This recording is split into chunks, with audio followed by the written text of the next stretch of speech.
une production du Studio SF. Bienvenue au Sans Filtre, le podcast où on parle de ce qu'on veut avec nos invités. That's it, je suis PH Quentin, pas avec moi en ce moment pour enregistrer l'intro Doom Plante.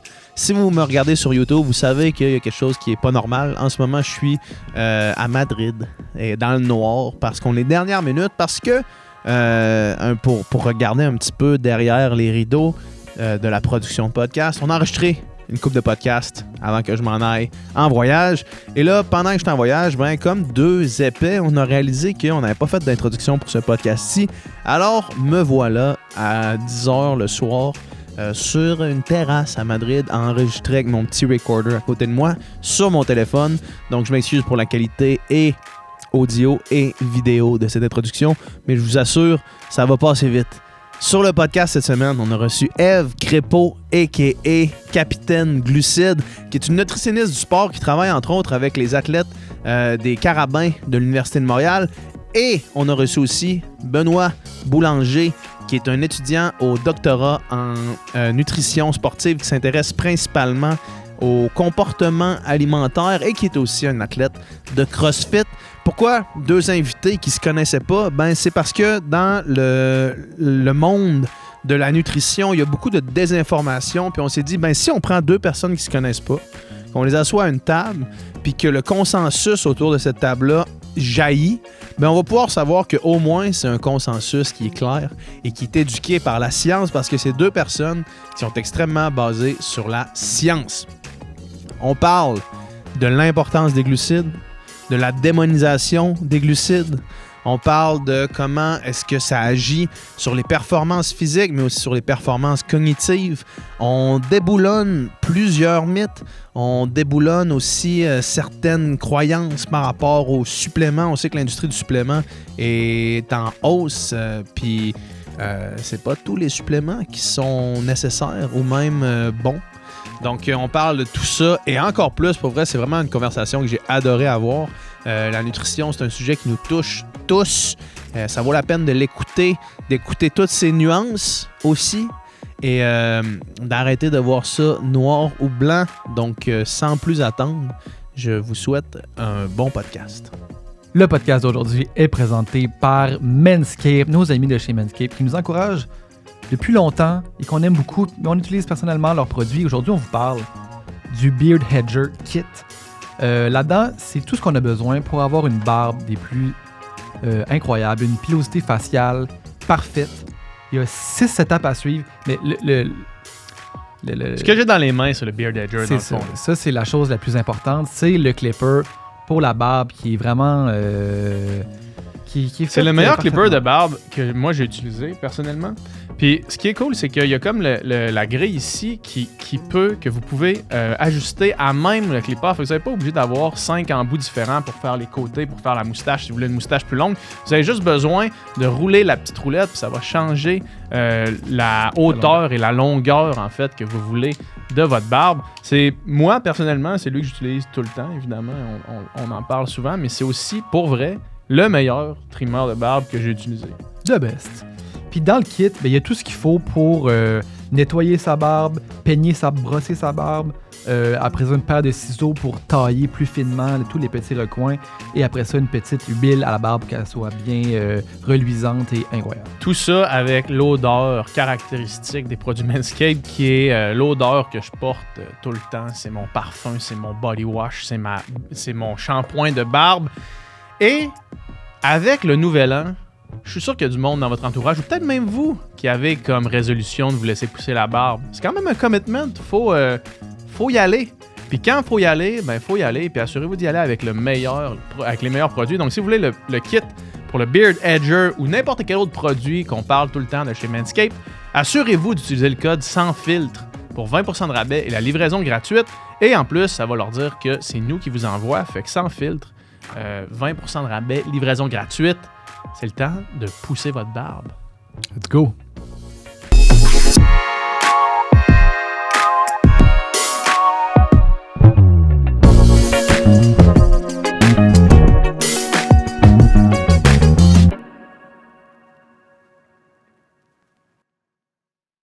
Cool, hey! Merci beaucoup d'être là. fait plaisir. Yes. Ça fait plaisir. Merci de l'invitation pour moi. Yes, yes, Ça fait plaisir. J'avais envie d'organiser, comme je vous ai dit avant qu'on tourne, j'avais envie... En fait, l'idée initiale de faire ce podcast-là, c'est que j'ai une couple de semaines, je parlais avec des amis, puis là, je me suis rendu compte qu'on parlait de nutrition, mais personne ne savait fuck all de quoi qui parlait. Tout le monde avait des idées différentes. Tout le monde avait écouté un podcast de quelque part qui disait quelque chose. C'est sûr. Tout le temps les podcasts, maudits podcasts. Maudit podcast. Tout le monde avait une idée différente. Puis là, moi, je disais que je mangeais comme le matin, genre des toasts au beurre de peanut, banane. Puis là, la personne m'a dit c'est la pire chose que tu peux manger le matin. Faut pas que tu manges des glucides le matin ou je sais pas trop. Puis là, j'ai comme OK. Moi, je pensais que j'étais correct avec mes toasts pain brun multigrain puis mes bananes. Là. Je pensais pas que c'était si pire que ça.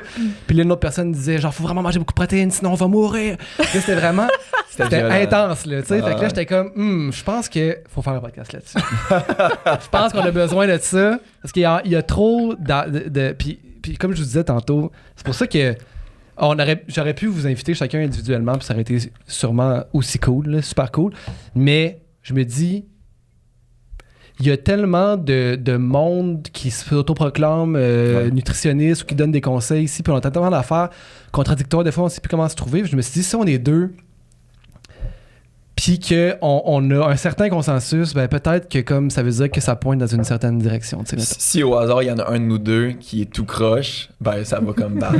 On va le savoir, c'est ça. On saura pas lequel est droit et lequel est croche. Ouais, on va savoir qu'il y en a un de On nous va deux. être obligé d'inviter un troisième invité. Est-ce que vous le sentez, ça, l'impact des réseaux sociaux sur la tendance collective de Ben la oui. connaissance autour de la nutrition? Absolument. Absolument. Les gens sont tout mêlés. Tout le temps. On leur dit des choses, mais eux ont entendu autre chose. Leur ami, leur coach, leur TikTok, peu importe. C'est tellement mélangé. Puis les réseaux sociaux font ça fois exponentielle. Versus avant, les gens, je pense qu'ils étaient mélangés aussi. Mais là, parce que n'importe qui sur TikTok peut dire n'importe quoi, puis parce qu'il a l'air crédible, ben tout d'un coup, les gens sont mélangés. Ils vont croire lui, puis pourquoi pas. Fait qu'il y a un melting pot d'informations sur les réseaux sociaux, puis c'est vraiment dur de s'y retrouver. Puis ils sortent souvent en plus de nos rencontres en nutrition, puis ils vont nous challenger après ça. Tu sais, dans le sens qu'ils vont pas nous challenger, mais nous réécrire comme « Ah, mais là, tu m'as dit que tel supplément, ça valait pas la peine. » Puis là, ils t'envoient, mettons, une partie d'un TikTok ou d'un Reel Instagram, puis c'est comme « Regarde, il me dit tous ces avantages-là de ce supplément-là. » Regarde comment Athletic Greens, ils ont plein de crochets verts à côté de leur... c'est ça. Là, c'est comme « OK, là, je pars-tu à moitié de mon bac ou au début de mon bac pour essayer de montrer, genre, pourquoi c'est pas nécessairement bénéfique d'aller vers ça. » Fait que ça rend ça compliqué parce que tout le monde a sa propre information, tout le monde est dans sa propre loop aussi de TikTok de un scheme. Tu sais, si par exemple tu tripes sur le keto, ben tu vas finir par avoir justement tout du monde qui te parle de ça en positif. Puis si tu tripes sur le paléo, tu vas avoir la même chose. Les ice baths, c'est le meilleur modèle pour ça. Là. Ouais. Puis le problème, moi je trouve, c'est que sur les réseaux sociaux, c'est très noir ou blanc. Ouais. Tandis que la nutrition, dans les faits, c'est très, très gris. C'est très nuancé, puis c'est pas très marketing et vendeur, justement. Fait que c'est beaucoup plus facile et tentant de croire la personne sur Instagram, sur TikTok qui dit noir ou blanc, c'est ça, puis c'est rien d'autre, que moi qui dis oui, mais ça dépend. Oui, mais c'est quoi la recette? Ouais, c'est ça. C'est quoi? Je veux pas entendre qu'il y en a pas, là. Tu veux que tu me la dises? C'est laquelle? Exact. Puis c'est jamais sexy en plus, la nutrition. Tu sais.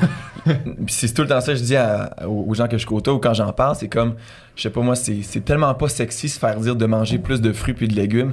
Mais guess what? La littérature est tellement forte là-dessus, sur l'association entre ça, mettons, puis notre santé, qu'il faut que ça fasse partie du message. Ouais. Mais c'est nul. Tout le monde s'en fout là, de se faire dire ça. Là. Ben oui, parce que tout le monde l'a déjà entendu, là, dans le sens que c'est pas de la nouvelle info. C'était ça! Mais à quel point les gens l'appliquent. Pas tant que ça. Là. Souvent, ils veulent un supplément avant même d'avoir réglé ce problème-là, d'avoir appris à cuisiner en général. T'sais, on peut même repartir à la base. Fait que c'est la facilité. Exact. Je faisais la joke avec Athletic Greens, mais Athletic Greens, il y en a beaucoup qui prennent ça parce qu'ils veulent pas se donner la peine de prendre assez de légumes dans leur assiette, là, tu sais. Mais c'est quand même la facilité, l'appel de ce qui est facile, qui coûte fucking cher, mais ce qui est facile. Fucking cher, fait que c'est pas si facile que ça finalement. Là, t'as travaillé un nombre d'heures pour l'avoir. Puis le gros problème, moi en tout cas de mon côté, puis avec un peu mon background de comportement alimentaire, là, c'est souvent relié à ça. Parce que sur du court terme, il y a des produits comme ça ou même des diètes que ça peut être le fun d'essayer sur du court terme, peu importe, mais ce que tu développes sur le long terme comme comportement alimentaire, comme habitude alimentaire, c'est ça qui est super grave ou qui va être le plus néfaste pour toi, tu sais. Par exemple, l'habitude de ne pas manger de fruits et légumes à tous tes repas puis à tes collations, de pas les apprendre à les cuisiner, de pas trouver c'est quoi justement les fruits et légumes que tu aimes le plus. Ben, c'est ça le problème sur le long terme, là, parce que le jour où tu vas être abonné pendant tant d'années à Athletic Greens, puis là, genre, spoiler alert, ça sera pas toute ta vie jusqu'à tes 90 ans, ben, il va falloir que tu redéveloppes ça, tu sais, puis plus tu attends longtemps devant de développer ce genre de comportement-là, plus c'est tough à intégrer. C'est ça ma prochaine question, en fait, c'était pourquoi qu'en nutrition, mais je pense qu'on y a répondu, là, tu sais, personne... Quand Neil deGrasse Tyson explique comment les trous noirs fonctionnent, genre, je fais comme... Ouais, c'est ça. Ok, mais je le crois, tu sais. Je le crois, cette science-là, je veux dire, je vais pas faire... moi, j'ai mon opinion. Il y en a quelques-uns qui le font, mais c'est très, très marginal. Les flat earthers, mettons, versus le monde qui remet en question la nutrition. Versus la nutrition, que là, c'est comme on dirait que tout le monde a ses croyances. Tout le monde mange 3 fois par jour. Imagine! Matin, midi, soir, puis partout dans le monde, peu importe, tu viens d'où, de quel pays, tout le monde mange. Fait que tout le monde a sa propre expérience avec ça. T'sais. Mais aussi, j'ai l'impression que, je veux dire, un conseil nutritionnel peut être bon pour un, pas bon pour un autre, puis c'est très propre aux réalités de chacun aussi. Oui, puis il y a 1000 façons de bien manger aussi, de manger équilibré. C'est pas une façon, il faut que tu manges 3 portions de légumes par jour, puis pas plus, pas moins. Tu peux être végé puis bien manger, tu peux être omnivore puis bien manger, puis c'est beaucoup plus complexe que ça, donc... Je pense que ça vient de là un peu le fait que c'est pas une réponse comme un trou noir, par exemple, dans l'univers qui a Parce que c'est une réponse. Ouais, c'est ça. La réponse du trou noir. Est-ce que tu peux être carnivore et bien manger? Juste de la viande? La diète carnivore? Je pense pas, non. Moi, non plus, je pense pas. Non? Puis c'est lié à quoi? Ben, parce qu'il y a beaucoup de monde qui en font, beaucoup d'influenceurs, de podcasteurs même, très populaires qui l'ont fait, qui en encensent les bienfaits. Évidemment, moi je suis vegan, je suis pas du tout là-dedans. Ah ouais, ok, non. Mais pourquoi ça tient pas, ça? Ben, il y a tellement de carences, je veux dire. J'ai même pas besoin d'avoir fait un bac en nutrition pour me dire si je mange juste de la viande, ça va être bon pour ma santé. Tu sais, t'enlèves tout le reste, les légumes, les fruits, les produits céréaliers, les produits laitiers, tout. Tu manges juste de la viande puis tu penses que ça va être bien. Il me semble qu'il n'y a pas de logique à ça. De base, sans même la science, il n'y a pas de logique. Ouais. Ben, juste en société aussi, là, pour juste l'aspect environnemental ou comme juste de plaisir alimentaire. Il y a plein de trucs qui ne marchent pas avec ce type d'alimentation. Mais au niveau santé, c'est que dans le fond, c'est qu'il y a des nutriments qui sont pas... C'est plant-based, simple, ça. Par les fruits, les légumes, les fibres. On va chercher plein de choses qui sont nécessaires à notre survie comme être humain. Puis finalement, on mangeait pas juste de la viande non plus dans le paléolithique. Il va falloir qu'on change un peu le train de pensée qu'il y a par rapport justement au genre paléo-style, que là, ils vont comme manger vraiment beaucoup de viande puis très peu de produits céréaliers, un petit peu de genre fruits. Mais encore là, c'est comme la version extrême du paléo pour moi, le carnivore. Là, c'était juste la suite des choses logiques. Là. Puis mettons que je fais la question inversée. C'est possible d'être vegan, d'être en bonne santé, pas avoir de carences? Puis, Oui. Moi, je pense que oui. Okay. Parce qu'il y a d'autres sources de protéines quand même que tu peux prendre. La viande, a certains avantages, mais il y a des protéines végétales qui, si tu fais bien tes choses, tu peux tout à fait avoir les protéines qu'il te faut et tout ce qu'il te faut le faire accompagner.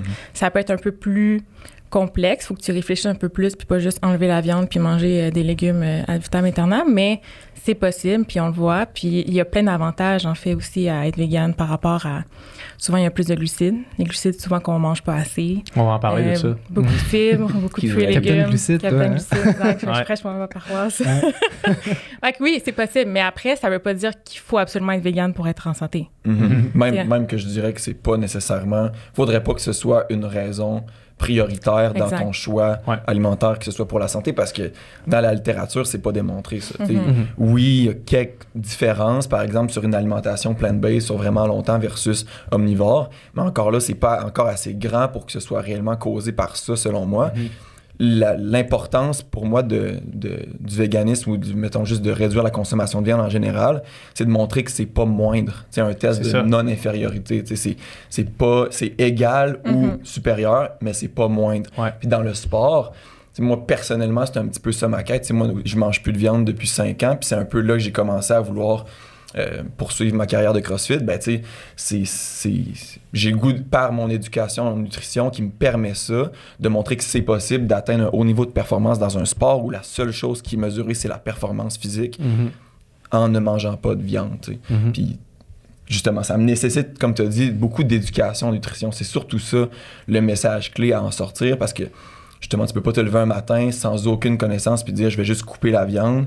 Il faut que tu aies quelque chose là, en remplacement, ou en fait, il faut que tu aies des sources de protéines autres que celles que tu avais avant par la viande. Ça en revient au comportement alimentaire. Tu sais, moi, je veux dire, ça fait là, maintenant 6 ans que je suis vegan puis j'y pense plus. Ça fait plus partie de ma réflexion jamais. Comme il n'y a plus une fois que je me questionne à savoir qu'est-ce que je fais comme recette ou par quoi je remplace la viande. C'est ta routine. C'est rendu quelque chose que genre, je pense même plus à de la viande puis comment la remplacer. Je pense juste à je fais un tofu. Qu'est-ce que j'ai à manger? Ouais, fait que ça revient à ça, ouais. Mais j'aime le test par... c'est comment tu as appelé ça? De non-infériorité. Le test de non-infériorité, parce qu'effectivement, pour toutes les... Là, je veux dire, on ne veut pas faire un podcast sur le véganisme complet, mais pour tous les avantages autres que la santé, de savoir que ta santé n'en souffrira pas minimum. C'est un énorme plus. C'est un énorme plus en tant que tel. Absolument. Puis moi, je ne sais pas si tu remarques ça chez les athlètes avec qui tu travailles, mais moi, j'en ai de plus en plus de tout type de sports qui viennent me voir pour avoir des conseils pour devenir végétarien ou vegan.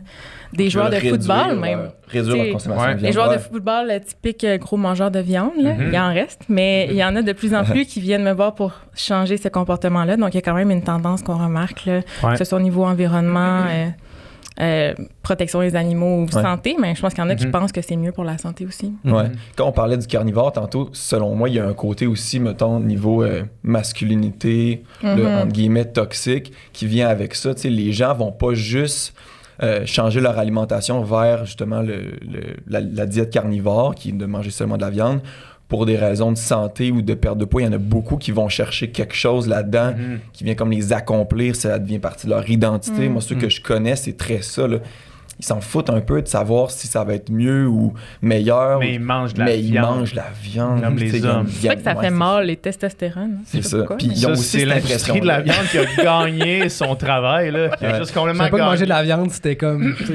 un peu comme le genre de mythe autour du soya, que c'est féminisant, mettons. Ouais. Ça va te faire pousser des seins, là. Si ça faisait pousser des seins, ça coûterait cher. Ça serait populaire en temps. En Asie, il ressemblerait pas à ce qu'il ressemble aujourd'hui, là. Ouais, c'est vrai. Il y a des morphologies différentes un peu, là. Ouais. En tout cas, fait que peu importe les deux côtés, il y a ce côté-là aussi social qui vient avec le végétarisme puis le fait d'être carnivore, par exemple. Qui se défait, là, mais... je veux qu'on parle un petit peu... en fait, je voulais commencer avec ça, mais finalement, c'est pas ça qui est arrivé. Ton plan est complètement détruit. Ben est venu sur le podcast Upika, ceux qui l'écoutent, qui s'intéressent à qui nous écoutent en ce moment, qui s'intéressent au sport d'endurance de longue durée. Vous pouvez aller écouter ce podcast-là. Mais quelque chose qu'on avait dit, c'était le truc du carbo load. Je t'en ai pas reparlé vraiment. Tu dis tout le temps carbo load. Carbo je veux load, juste dire c'est carb load, comme en anglais. Ouais, mais moi je dis carbo load. Moi je dis ça. Non, mais carbo load, je trouve que c'est... Michael Scott, tu dis ça dans Michael Scott, tu dis ça. Puis quand je nageais, on disait ça aussi, là, quand je nageais. J'ai jamais entendu ça. Carbo load. Ouais. Écoute, c'est ça, je suis tout seul. Non, mais écoute, c'est pas grave. C'est pas grave. Je vais continuer à le dire. La surcharge en glucides. On en avait parlé, puis j'en avais pas reparlé parce que j'attendais l'occasion qu'on le fasse. Puis essentiellement, ce qui revenait, c'est que tu peux pas manger trop de glucides, mettons, la veille de tes courses. C'est quasiment impossible. Là. Fait que là, moi, j'avais enligné le marathon de Québec puis le 80 km du Bromont Ultra en mode débile mental. Où est-ce que je teste ma limite? Genre des 2 litres de croche soda, des sacs de jujube, genre à un mode là, comme débile, tu sais, à un point où est-ce que à un moment donné, je me disais je suis en train de dépasser une limite, c'est sûr. Genre, mon corps, il sera pas capable, mais finalement, je faisais confiance à ce qu'on s'était dit. Yes. Puis j'ai loadé. Le matin de mes courses, continuer à loader comme un malade, surtout de forme liquide pour pas avoir besoin d'arrêter de chier dans le bois, mettons, tout le temps. Puis comme de fait, ça a été mes 2 meilleures performances depuis que je fais plus de natation de haut niveau, mettons. Là. Puis de loin, là. Ou est-ce que j'ai pas manqué d'énergie? Puis même pendant la course, évidemment, je faisais une attention particulière pour continuer à manger des glucides. Bref, la question est la suivante pour un podcast qui est maintenant plus grand public que le podcast, le Upika Podcast. D'où vient la peur des glucides? Comment c'est arrivé? Puis pourquoi? Puis après ça, parlons de l'importance des glucides dans la vie. Oh my God, les glucides, ils ont mauvaise presse depuis tellement longtemps, depuis Montignac. Ça, c'est dans les années 70-80. Montignac, c'était pas de patates, pas de riz, dans le fond. C'était ça, sa fallait diète. Pas que ça soit avec de la viande, Il y avait comme une association bizarre. Les P, les fameux P. Les fameux P. pain, pâte, patate. Les P engraissants. Ouais, c'est vraiment relié à la prise de poids. Précisément, juste une mini parenthèse, les glucides, c'est quoi exactement pour ceux qui nous écoutent, qui savent pas de quoi on parle? Là? C'est un des 3 macronutriments. Donc, quand on parle de macronutriments, on parle de glucides, protéines, lipides. Puis c'est un macronutriment qui est très utilisé par justement les muscles, le cerveau comme source d'énergie principale. Normalement, c'est ce qu'on devrait avoir en majorité dans notre alimentation.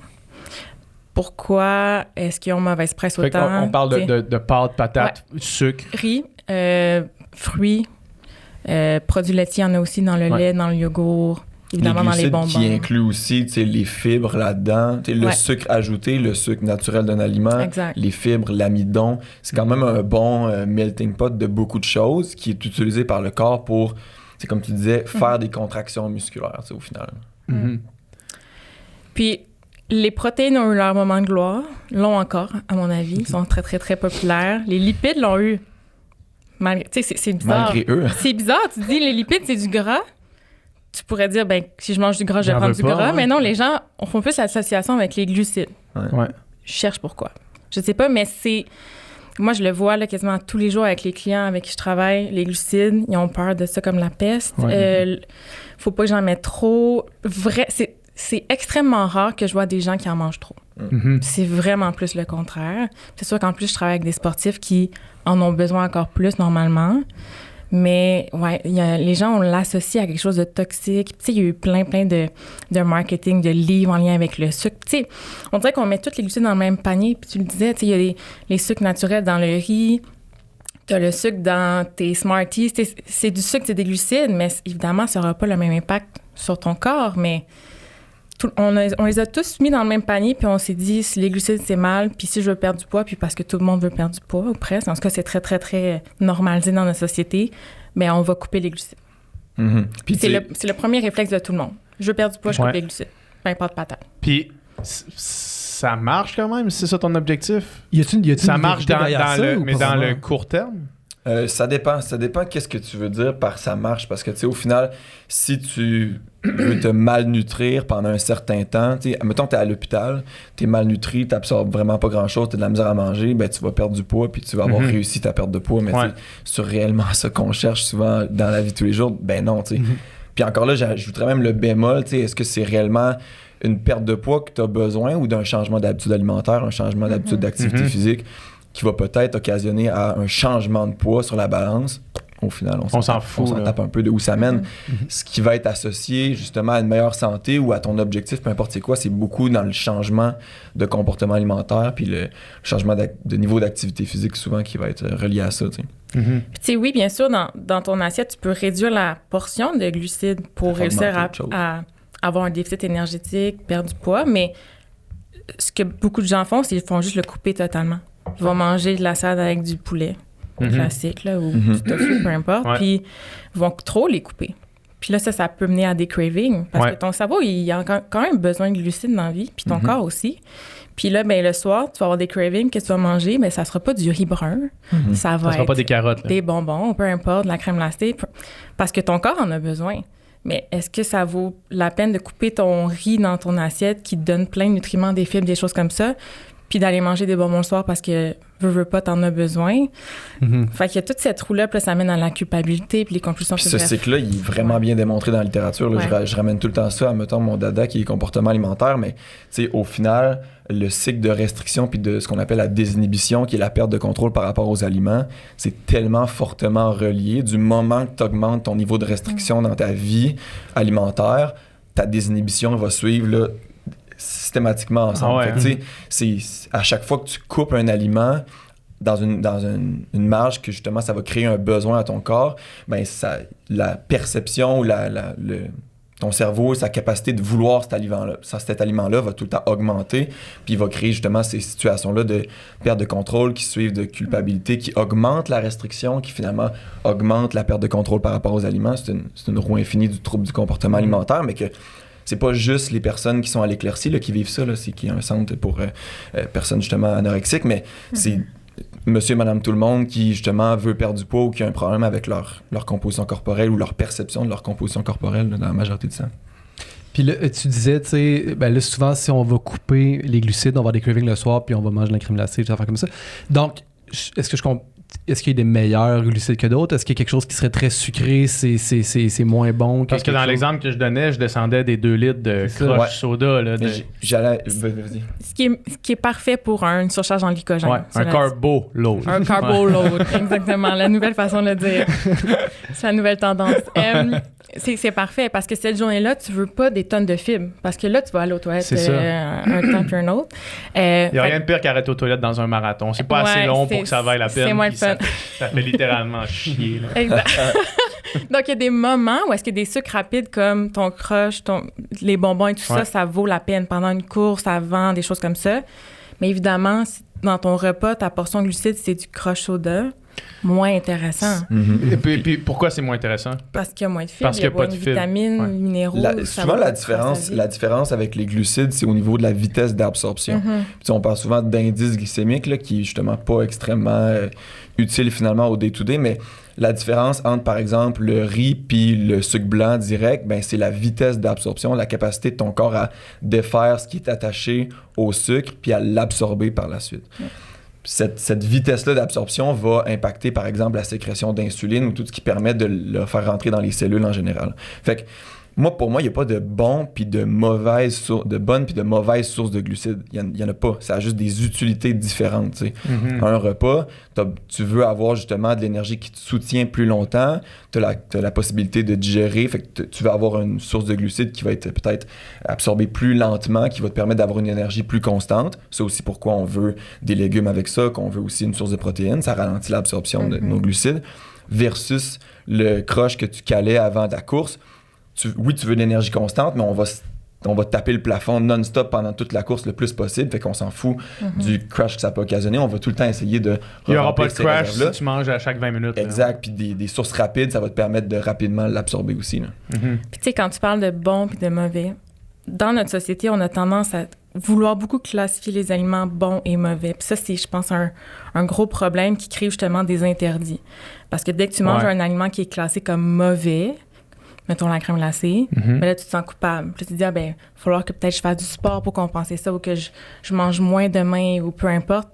Puis ça amène des comportements alimentaires justement qui sont un peu déréglés, défavorables. Exactement. Fait que d'essayer de se détacher de cette vision-là, c'est difficile parce qu'on l'a comme intégré en nous. Puis dans les publicités, c'est là beaucoup, tu sais, fais-toi plaisir, prends ça sans culpabilité, blablabla. Tu sais, c'est là un peu omniprésent, mais il n'y a pas de bons ou de mauvais aliments. Il n'y a pas un aliment qui fait grossir. Il y a pas, tu sais, c'est pas vrai que tu manges un beigne, tu prends 10 livres. Ça, c'est faux. Ça n'a pas rapport. Tu sais, le beigne, il va donner un certain nombre de calories, peut-être vide, peut-être qu'il va pas te rassasier longtemps versus des carottes, mais c'est pas un mauvais aliment pour autant. Il te fait plaisir. Il amène d'autres choses. Dans l'alimentation, c'est pas juste la santé, puis des vitamines, puis des minéraux, puis des fibres. T'sais. Donc, c'est beaucoup plus complexe et gris, comme on disait tantôt. Puis, tu sais, vous, les deux, vous êtes nutritionnistes sportifs. Est-ce que... Oh, ça peut. Moi, je peux pas dire ça. Parce que t'as pas fini tes études? Ou parce non, c'est parce que pour être nutritionniste sportif, là, vraiment, nutritionniste sportif, là, c'est un titre qui est comme un titre de nutritionniste. Il faut avoir fait soit une maîtrise qui a été reconnue comme étant une maîtrise en nutrition sportive ou le cours que tu as fait au comité olympique. Moi, j'ai décidé de pas faire ça. Moi, je suis dans un cursus de recherche. Dis-moi, tu t'intéresses à la nutrition sportive, maintenant? Moi, j'ai fait les deux, fait que je peux t'en donner un. Un enthousiaste, un nutritionniste sportif enthousiaste. Y a-tu des différences majeures quand on ajoute le mot sportif dans la manière qu'on aborde les aliments, puis dans le genre de type de conseils que vous allez donner? Puis justement, est-ce que ce type de message-là, de éviter justement, mettons, l'orange croche, ça c'est pas bon, tout ça, est-ce que c'est un message qui qui peut être pertinent pour des gens non actifs ou même pas? Moi, je pense que, mettons, quand on parle des personnes non sportives, là, ce que tu fais référence à comme monsieur, madame, tout le monde, eux, ils doivent être actifs aussi. T'sais. Fait que pour moi, ce message-là, il est peut-être juste dans un niveau d'intensité différent. Puis, on pourrait dire que c'est pas le même message dans les deux cas, mais reste que le monsieur, madame, tout le monde doivent être actifs pour être dans un corps en santé, pour développer une hygiène de vie qui est adéquate puis qui va leur faire tendre vers une longévité comme saine. Fait qu'au final, ces personnes-là ont besoin de bouger aussi. Fait qu'il y a une partie de ces recommandations-là qui s'applique à eux à 100%, ou même juste si c'est quelqu'un, par exemple, une enseignante qui est debout toute la journée, qui travaille, ben ça fait partie un peu du niveau d'activité physique. C'est juste quelqu'un comme un athlète professionnel va avoir un niveau beaucoup plus élevé, puis c'est là que les recommandations vont changer. Tu sais. Ouais, moi, je te dirais que la différence majeure, c'est qu'avec la population plus générale, souvent la nutrition, on va parler de santé, de bien-être, tout ça, de relation avec la nourriture. Versus quand je travaille avec des athlètes, là, c'est la performance qui vient comme... La santé va toujours être omniprésente. Évidemment, on ne donnera pas des conseils qui vont aller au-delà contre la santé. Mais là, la performance prend une place beaucoup plus grande, ce qu'il n'y a pas dans la population en général. Puis des fois, on va aller donner des conseils spécifiques à la performance. Puis c'est comme notre enjeu principal. Fait que c'est ça la différence majeure, moi, je trouve. Ouais, parce que, mettons... L'enseignante qui passe une journée debout, on ne recommandera pas nécessairement 120 grammes de glucides à l'heure. Alors, Exact. ça serait épique. Par contre, C'est par ça. j'aimerais ça voir ma blonde. J'imagine qu'à un moment donné, ça devient plus santé, là, cette recommandation-là. J'entendais, puis vous avez sûrement la réponse, puis j'essaie de le dire à Dom tantôt, mais je me rappelais plus de la statistique exacte. Quand tu fais de l'activité physique, ton corps brûle les glucides à un pourcentage vraiment plus grand que quand t'es assis, mettons. Là. C'est à quelle vitesse de plus? Est-ce que vous savez ça? Il n'y a pas nécessairement une vitesse, Ouais, c'est j'allais dire. mais je veux dire, plus tu fais une activité à basse intensité, plus ton corps va utiliser ses réserves de lipides, de gras pour faire cette activité-là. Puis plus ton activité est intense, donc par exemple, tu fais un marathon à une vitesse assez rapide, plus ton corps va dépendre des réserves de glucides. Ouais. Donc, c'est un peu ça la différence. Puis, c'est jamais 100% un ou l'autre. C'est toujours un ratio. Un mix de Exact. Mais je pense pas qu'il y ait de... Mais quand on fait un effort, mettons un Ironman, par exemple, sur plusieurs heures, y a-tu une genre de règle d'apport en glucides que j'ai besoin pour la performance? Oui. On vise... La règle... c'est, disons, 60 à 90 grammes par heure, puis maintenant, c'est même poussé jusqu'à 120 grammes par heure.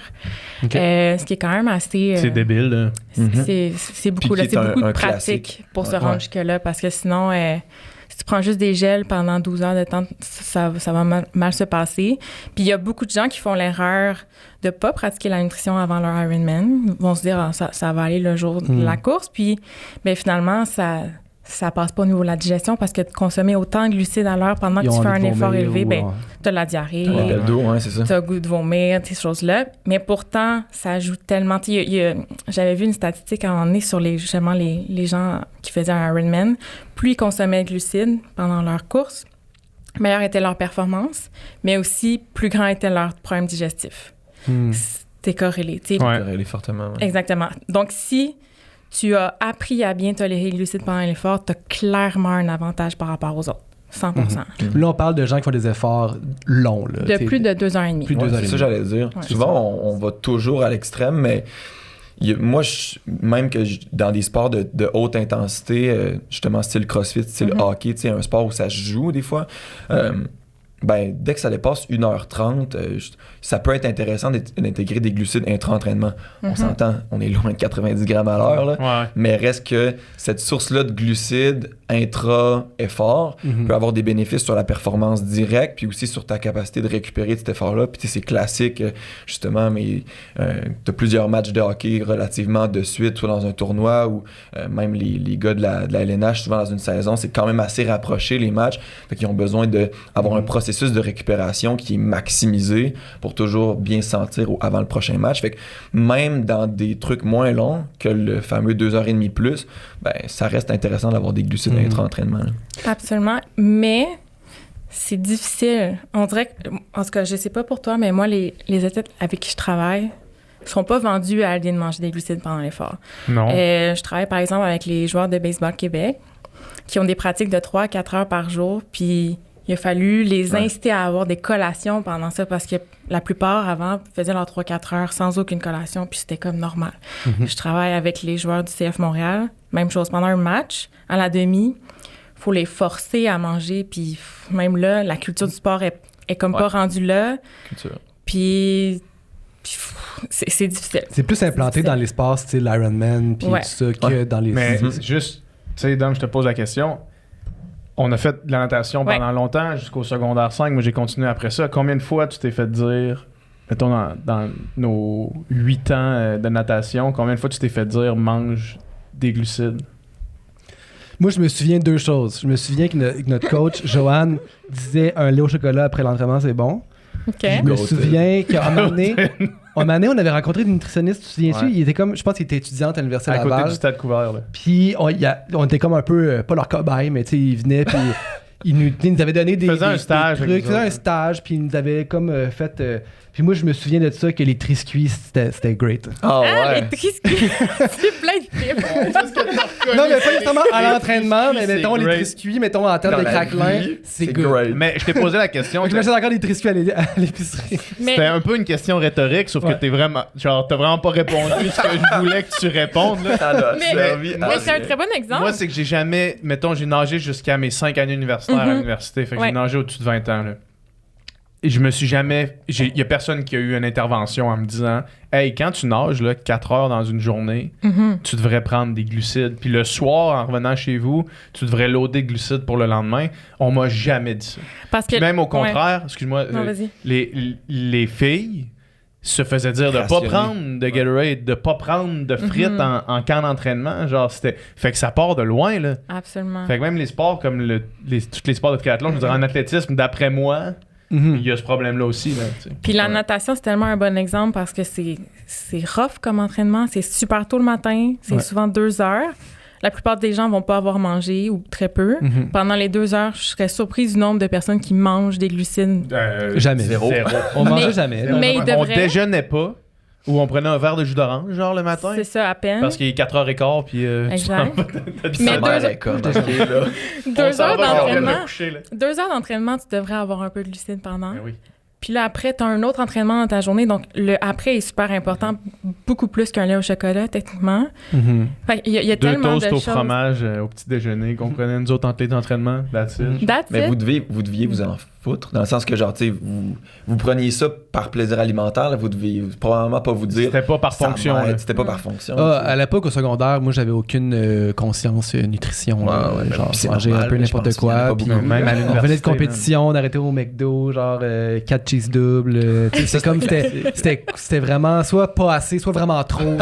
C'était n'importe quoi. Là, puis pourtant, c'est pas parce qu'on mettait pas d'efforts dans la pratique que c'était pas de l'atteinte de nos objectifs. Tu sais, moi, j'avais des grands objectifs, puis je travaillais fort, puis je mettais beaucoup de temps, puis je faisais des sacrifices, puis... Mais pas là. J'achetais même pas de Gatorade pour mettre dans ma bouteille. Là. Mais c'est ça qui est dommage, je trouve. Encore aujourd'hui, la nutrition passe souvent à côté et en dernier, parce que tu vas voir les athlètes qui vont mettre plein d'efforts dans leur entraînement, mais ils mangent quand même un minimum de 3 fois par jour, si c'est pas plus. Puis ce que tu vas manger peut autant t'aider à performer, autant nuire à ta performance. Ça fait partie intégrante de ta performance, mais c'est pas encore vendu autant chez les entraîneurs que chez les athlètes. Puis il faut tout le temps défendre la nutrition puis faire comme c'est important. Comme on dirait qu'encore aujourd'hui, faut comme éduquer les gens par rapport à ça, puis ça me fascine que ça soit pas intégré encore. Mais bon. Surtout avec l'effet que ça peut avoir, l'effet vraiment concret, tu sais, même dans le... Tu as une consultation en nutrition, ton prochain entraînement, dépendamment c'était quoi tes habitudes avant, tu pourrais le sentir. Déjà, direct. C'est ça. Fait que c'est pas genre une histoire de à un moment donné, à force de prendre de la vitamine C, tu vas finir par... Non, c'est là. Fait que pour moi, il est là aussi le problème, mais j'ajouterais le bémol que des fois aussi c'est le contraire. Il y a des gens qui vont faire une fixation tellement intense sur la nutrition, puis justement comme que ça pourrait changer toute leur vie, qui vont développer un peu une relation super malsaine de fonction seule et non de plaisir en lien avec la nutrition sportive. Puis mettre ça à un piédestal beaucoup trop élevé pour ce que c'est. Exemple, le meilleur exemple que j'ai, c'est des gens qui dorment même pas 6 heures par nuit, mais qui vont avoir un garde-robe de suppléments complet avec un vont calcul manger de 6 macro fois par jour. exact, à gramme près. Hey, dude, ajoute 1 heure de sommeil, là, puis tu vas voir. Passe une heure de moins à skyrocket. peser ta bouffe, puis dors après. Ouais, Ton meal prep, là, mais tu manges, tu honnêtement, prends la journée au complet. même si je suis nutritionniste, je dirais oui, là, tu sais, dans le sens que mais je recommanderais jamais de compter ses macros tout le temps, mais anyway. Ouais, le sommeil est complètement négligé aussi. Fait que, tu sais, je pense pas que c'est le seul aspect de la performance sportive qui est négligé. La nutrition, il en fait partie. Mais c'est aussi beaucoup dans la culture des sports, je pense. Là. Tu sais, tu parlais tantôt avec ton expérience dans différents sports puis avec les coachs. Ben, c'est causé beaucoup par ça. Si les coachs des équipes seraient super sensibles à ça puis passeraient un message différent, hey, les jeunes là, au secondaire, là, nos coachs là, c'est les meilleurs athlètes du monde entier. Là. Moi, je me rappelle encore au foot, t'avais l'impression que ton coach, il était à ça de jouer dans la NFL. S'il se pétait pas le genou, là, c'était un énorme backer. Ben Comme dans les Mighty non. Ducks. Ouais. Mais non, là, c'était juste le gars bénévole qui avait déjà joué il y a 2 ans. Là. Lui, il n'a pas nécessairement une grande éducation en nutrition, puis lui, il va probablement te transmettre ce qu'il a déjà vécu, ce qu'il a appris, qui est la même culture du sport. Fait que c'est pour ça que c'est autant important qu'il y ait des nutritionnistes dans pas les communautés, mais les cercles sportifs, là, dépendamment c'est lequel. On a parlé des glucides, là, de leur importance, puis du fait que si tu es actif, si tu fais du sport en grande quantité, tu en as besoin de beaucoup. Mais c'est quoi, en fait, les lipides puis les protéines? Puis à quoi ça sert? Tu veux que j'y aille aussi? Ouais, les protéines, mettons qu'on fait un après l'autre. Ouais. Premièrement, la première affaire là, que les gens savent rarement aussi, là, c'est que le corps est capable, par exemple, d'utiliser 1 gramme de protéines pour le transformer en une source de glucides, par exemple. Fait que si je mangerais beaucoup de protéines au-dessus de mes besoins, mon corps va probablement soit le jeter ou utiliser une partie de cette molécule-là pour le transformer en source de glucides. Fait que, tu sais, même affaire pour les lipides, il y a un échange qui est possible. Premièrement, les sources de protéines, c'est ça qui va t'aider justement en termes sportifs là, à récupérer musculairement, mais aussi ça a un impact aussi sur tout ce qui est la satiété, ton niveau de faim, la gestion de la faim dans ta journée. Fait que ça a deux aspects importants. Puis c'est plus efficace pour calmer la faim, les protéines? Oui, 100%. Je fais une mini parenthèse, mais un projet de doctorat, moi, il est sur la gestion de la faim et de la satiété.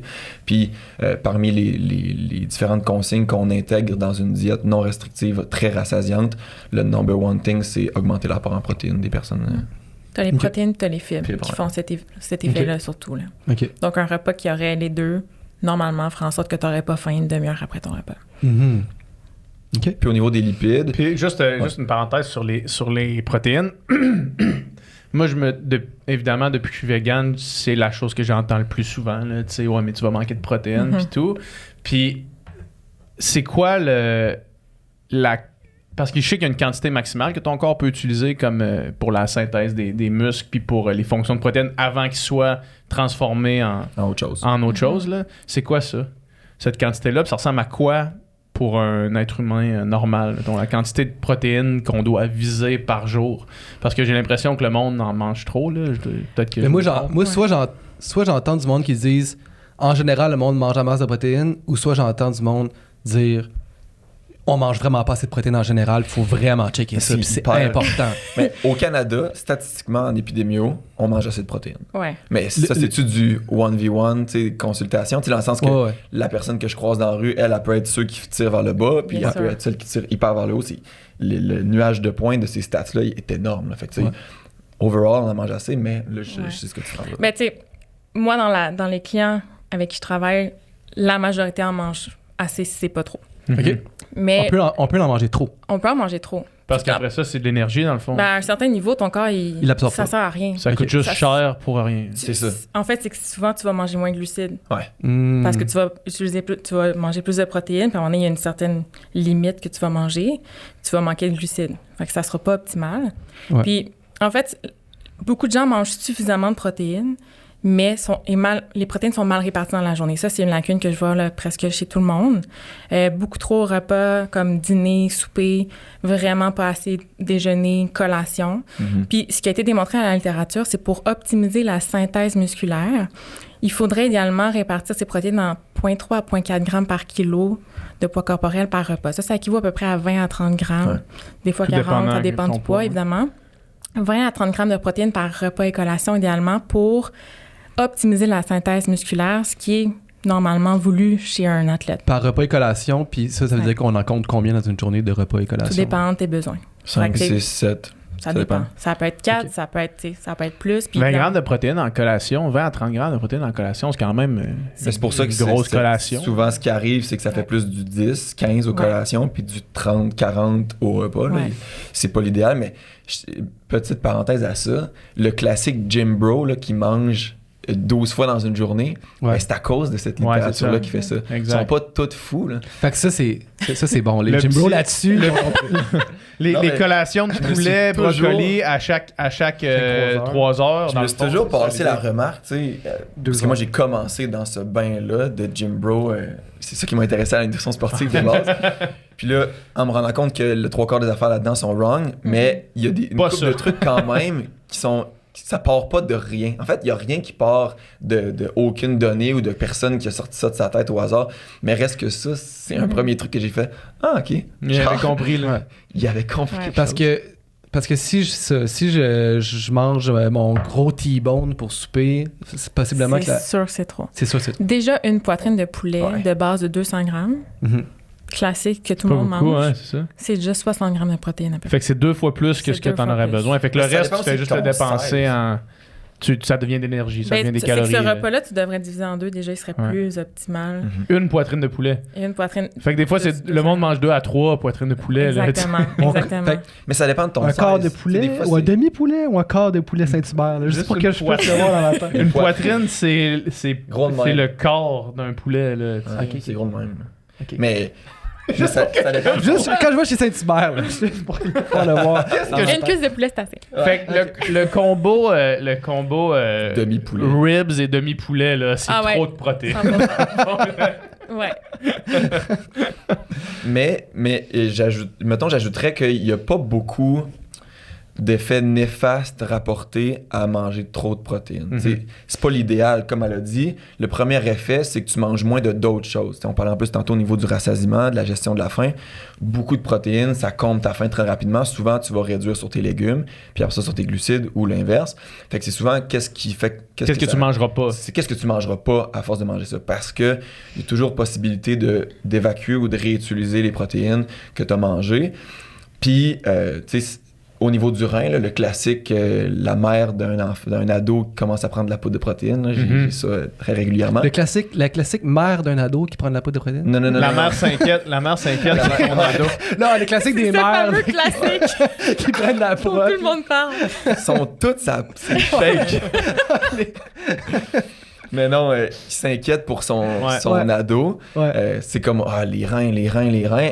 Mais honnêtement, là, dans la littérature, ça en prend en tabarouette. Ouais, ça, c'est un mythe aussi. Des grammes de protéines avant que ton rein ne marche pas. Le meilleur exemple qu'on peut donner, c'est de dire, c'est comme on va faire pour les détox, là, mais pour la santé de ton cœur, ça serait pas pire que tu prennes ton souffle, mettons, pendant 2 minutes par jour pour donner un break à ton cœur. Fait qu'on va réduire l'utilisation du rein en faisant une détox ou en mangeant moins, en faisant un jeûne, n'importe quoi, ou en mangeant moins de protéines. Alors que le cœur, il fonctionne bien quand tu le fais pomper. Là, ça va faire un peu pour le rein. Là, si tu le fais fonctionner, ben, il va être en santé puis il va bien aller. Là. OK. Ouais. C'est pas... c'est vrai que c'est pas grave si j'ai trop de protéines dans mon repas, mais moi, je l'explique un peu comme si c'est du gaspillage. Ouais, c'est ça. C'est que tu as toute une partie de tes protéines dans ton repas que ton corps peut pas utiliser pour optimiser la synthèse musculaire. Fait qu'autant le diviser en plusieurs repas, plusieurs... apport alimentaire dans ta journée, la différence pour un même total de protéines va être vraiment plus grande pour l'utilisation de ton corps, surtout quand tu es un athlète puis que tu veux normalement maximiser ta masse musculaire. Il y a beaucoup, les suppléments de protéines, c'est quand même populaire et répandu, là, mettons. Oui. Quand on parle de une scoop, là, c'est-tu déjà trop? 25 grammes ou c'est fait, ou c'est 23 quand c'est de la whey, 27 quand c'est fait pour que ça soit absorbé au complet. Oui, ça fait comme une portion. OK. Fait que ceux qui en mettent 2, Moi, je leur dis, tu t'en mets une dans ton shake, t'en mets une à la poubelle. Ouais, c'est ça. Exact, C'est un peu Kiki. Exact. OK. Puis, mais fait que, mettons qu'on Mais je revient... pourrais en prendre une le matin puis une le soir, mettons. Oui, absolument. Puis c'est un aliment. Pour moi, tu sais, il y a des suppléments. On pourra faire le tribunal des suppléments après si vous voulez. Il y en a quand même pas mal à Rate dire. my supplément. Là. Ouais, mais... Pika, 100%. S'il y a personne... On coupe ça au montage. Non, on parle pas ça, on parle pas ça. Mais au niveau de la poudre de protéines, tu sais, souvent les gens ils ont vraiment de la réticence parce que ça fait partie de la gamme, ça fait partie des suppléments, ça se vend au... Et j'allais dire une marque. Ça se vend dans des shops de suppléments. Ouais. Puis... Il y en a 2 au Québec, t'aurais dit un des 2. Ça Ouais. Fait que les gens ont un peu peur de ces produits-là. En plus, c'est de la poudre, là, tu sais, c'est comme hot. Mais au final, tu sais, ça provient, c'est la même molécule que t'as dans ton verre. Ben, en d'eau. fait, juste pour la... Ils ont peur ou ils pensent que c'est absolument nécessaire s'ils Ouais, veulent ouais, prendre c'est la ça. masse T'as raison, musculaire ouais, ou s'ils sont ouais. athlètes. Alors que c'est la même chose, tu sais, c'est la même molécule, elle est juste comme mis dans un format qui te permet de le prendre plus facilement à des moments random versus, je sais pas, trimballer ta poitrine de poulet ou ton verre de lait, mettons. Fait que c'est ni Mais le démon, ni c'est drôle parce que absolument Un nécessaire. aliment. Exact. C'est pas nécessaire, mais c'est pratique. C'est pratique. Il y a l'aspect Ouais, pratique, ça, ouais. C'est un outil. mais tu pourrais très bien manger suffisamment de protéines avec des aliments seulement. Puis probablement qu'il y a un avantage à prendre des aliments, qu'il y a autre chose que juste des protéines dedans, des fibres, des vitamines, des choses comme ça, des bons gras, peu importe. Mais c'est vrai qu'il y a un aspect pratique de Oui, mets ça un dans scoop, ton... 25 grammes, puis that's it. Ouais. Mets ça dans ton shake le matin. Là. Ouais. Quelqu'un comme moi qui aime ça, c'est 2 toasts avec banane. Oui. Ben, c'est ça. Mettons, ça fait pas beaucoup de protéines pour le déjeuner. Ouais. Fait que je Très pourrais rajouter. avoir ça, mettons. Puis là, Absolument. j'aurais quelque chose de... Absolument. Je garderais mon plaisir de Tu t'hydraterais aussi. Tu pourrais utiliser le lait naturel plus ou les laits protéinés. Oui. Maintenant, je sais que c'est hyper nutritionniste de dire ça. Là. Je suis ça, puis air fryer ou le soda string, on est des clichés, là, mais Un fryer, j'adore. Hein. le lait naturel plus ou le lait Fairlife, je sais pas quoi, c'est des laits, mettons, maintenant qui sont protéinés. Ils ont comme... Optimalement, t'en prends un VG. Ouais, c'est ça. N'as-tu des bons des laits végétales protéinés? il- Pas tant que ça. Ouais. Moi, je prends le lait de soya, c'est comme le Ouais. plus que j'ai vu. Ouais, c'est Mais sûr qu'il y a c'est plus. pas autant que du lait, Un peu du moins. bon vieux lait. Non, Ouais, tu mets un moins. scoop dedans. Mais c'est quand même mieux que le lait d'amande. Ouais. ouais. Ça, c'est Pour la probablement planète dans les aussi. pires, là. Ouais. Mais attends, pour la planète, il n'y a pas une affaire de genre, ben là, on peut faire ce cours, là, mais il n'y a pas une affaire que la littérature s'était entendue sur le fait que c'était mieux de varier ses sources de production de lait versus juste en snapper une. C'est une bonne question. Moi, ce que j'ai entendu, c'est que l'amande, c'est le seul qui est comme vraiment. Ouais, le pire chili, là, pour mais la mettons planète. entre avoine, soya, Ouais, je puis sais pas. macadam, ces Aucune trucs-là. idée. Aucune idée. Ok, on se Mais ce que je voulais dire par rapport aux protéines, c'est que justement, avec Upika, ma compagnie, je vérifiais pour peut-être en faire de la protéine végétalienne.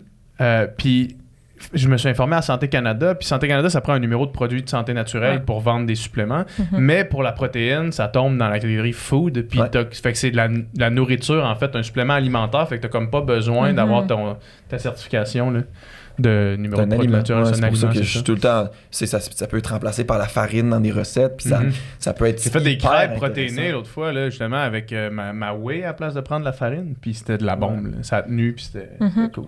Mettons, moi, Pas ma whey, moi je suis végétarien. Si je suis pas vegan, mais je suis végétarien, j'ai pas l'impression que... En tout cas, dans mon cas, mettons, dans le sens... Tu sais, je sais qu'on dit que la plupart des gens ont assez de protéines. Ouais. J'ai pas l'impression... J'ai l'impression que j'aurais de la misère à atteindre ce niveau-là sans ça, mettons. Sans la poudre de protéines. Ouais. Ben, ça prend de la préparation. Ouais, c'est ça. Probablement, peut-être que tu cuisines pas assez ou que ton environnement alimentaire chez toi te permet pas d'avoir des sources de protéines en collation assez facilement. Tu sais, souvent, il y a l'aspect justement de... Je dis environnement alimentaire, mais tu sais, juste ton garde-manger, mettons, là, ce que tu as comme option chez toi, ça te dicte vraiment beaucoup qu'est-ce que tu vas manger au day-to-day. Fait que des fois, comme nutritionniste, c'est ça qu'on vient apporter. Rajoute dans ton environnement alimentaire certains aliments qui te permettent d'enrichir en protéines, par exemple tes collations, peu importe c'est quoi. Puis juste le fait que tu l'ailles, je veux pas que tu manges à tous les jours, là, mais je veux que tu aies une option protéinée de collation qui est capable de... C'est quoi ça, des options protéinées de On peut collation? donner des exemples. Mettons, pour quelqu'un de végétarien, mettons, de Si bonnes on sources. on n'adresse pas les gens. Non, mais parce que qui tout le sont pas- monde sait que dans la viande, il y a des protéines. Là. Mais mettons, pour quelqu'un, les autres bonnes options, protéines, qui sont C'est pas juste de la que, viande. tu sais, quand t'es végé, vegan, les options de protéines végétales, la portion doit être quand même relativement plus grosse pour avoir autant de protéines que dans ton poulet. Tu sais, ton poulet qui est comme 100 grammes, qui est pas grand-chose, versus ton demi-bloc de tofu. Puis l'erreur que tout le monde, pas que tout le monde fait, mais qu'on voit souvent, c'est le bloc de tofu, je le divise en 5 repas. Puis là, finalement, j'en ai plus assez de protéines. Puis où la quantité de légumineuses que je dois consommer est quand même assez c'est souvent plus qu'une tasse pour avoir suffisamment de protéines. Puis après, évidemment, tu peux avoir des protéines un peu dans les pâtes que tu manges, dans le riz, dans les légumes, un tout petit peu, là, mais ça va venir compléter. Mais il faut quand même que tu aies une bonne portion pour aller chercher les protéines qu'il te faut. C'est ça la différence avec le carnivore, que son petit 100 grammes de protéines va lui donner déjà 20-25 grammes. T'sais. Mais tu sais, mettons les protéines dans les pâtes ou dans le riz, exemple, il y en a une certaine quantité, mais versus vraiment beaucoup de glucides. Mais est-ce que, étant végétarien, je vais me retrouver souvent à la fin de la journée en ayant, oui, assez de protéines, mais vraiment beaucoup de glucides, mettons, parce que j'ai mangé des pâtes ou j'ai mangé... C'était l'avantage qu'elle nommait tantôt du fait du végétarisme. C'est que le fait que ça va augmenter sans le vouloir ta quantité de glucides que tu vas manger. On est content. On est content. Tu peux aller courir tout plein, là. Lui, il court tout plein. Tu vas alimenter ta journée, ton entraînement, mais peu importe. Au niveau des protéines, le cours que j'ai fait tantôt, il était pas bon. Là. Ben, pas qu'il était pas bon, il était trop court. C'est que les acides aminés, une protéine, c'est un mur de briques, puis chaque brique, c'est un acide aminé. Puis pour avoir un mur complet, tu as besoin d'un nombre de briques de chaque sorte X que tu mets ensemble qui forment vraiment un mur. C'est des Lego, c'est genre 100% Lego. Ouais, dans un casse-tête. Mettons, explique-le-moi comme si j'avais 5 ans. Mettons que tu as des Lego. Explique-le comme si j'avais 3 ans. Ouais, non, 5 ans, c'est trop. Mais ces Legos-là, ben, dans la protéine animale, sont toutes déjà mis ensemble. C'est déjà un mur complet. Fait que c'est pour ça que c'est relativement simple. Mais la complémentarité des protéines avec l'alimentation végétale, c'est justement d'aller... T'as un demi-mur quelque part, t'as une coupe de ceux-là ailleurs. Puis souvent, justement, c'est dans les produits céréaliers qu'on vient comme complémenter ce qui manque du produit végétal ou de la protéine végétale. Là, j'ai dit produits céréaliers, mais il y a aussi, par exemple, les noix, les graines, des choses comme ça qui viennent apporter un peu d'autres types d'acides aminés qui te permettent de faire des murs complets. Fait que ce qui arrive quand on parle de collation, justement, que tu parlais tantôt, puis tu sais, c'est vraiment le daily struggle des gens qui mangent plus de produits animaux parce que, justement, nos classiques nutritionnistes, c'est produits laitiers, qui reste un super bel aliment au niveau nutritionnel. Tous les yogourts, tous les fromages, tous les verres de lait, etc. Il y a ça qui peuvent nous aider pour les protéines aux collations. Puis sinon, quand on tombe dans le végétal, souvent on tombe plus dans les noix et graines, les edamames, des sources de légumineuses qu'on peut mettre en collation. Mais il y a aussi le côté de défaire un peu ce qu'on voit comme étant une collation. En tout cas, moi, quand je suis tombé à ne plus manger de viande, c'était ça aussi de me dire que un gros sac d'edamame, j'aurais pas vu ça comme une collation avant, mais maintenant ça peut l'être, ou même justement une petite salade de légumineuses ou peu importe. Fait que c'est aussi de déconstruire, c'est des prises alimentaires au final, que ce soit un repas ou une collation. De faire que ça c'est des affaires pour le repas, puis ça c'est des affaires pour le déjeuner. Même affaire pour le déjeuner. Ouais, c'est ça. Dans le fond, ton déjeuner... C'est une prise alimentaire. C'est ta première prise alimentaire. Fait qu'il y a pas de... Si tu veux manger du tofu, pourquoi pas? C'est ça. Moi, je mange ça souvent maintenant, du tofu brouillé. Tout à fait. C'est vraiment bon. C'est de la bombe. Puis, l'envers de ce qu'on parle depuis tantôt, des glucides et tout, c'est la diète cétogène. Puis ça a eu une popularité quand même énorme les dernières années. Du monde... même qui sont venus sur cette même tribune nous dire que ça avait changé leur vie puis que depuis qu'ils étaient céto, ils avaient fait leur meilleure performance dans des épreuves de course à pied. Pourquoi ça tient pas la route, la diète cétogène? Est-ce que ça tient pas la route? Bien, ça tient pas la route dans les études scientifiques. T'sais, on a remarqué vraiment une baisse de la performance. Même chez les gens qui étaient, par exemple, keto dans leur entraînement, mais que le jour de la course, manger quand même des glucides parce que le corps perd cette capacité. Exactement, cette capacité-là à utiliser les glucides. Donc, il faut quand même l'entraîner, ça, c'est important.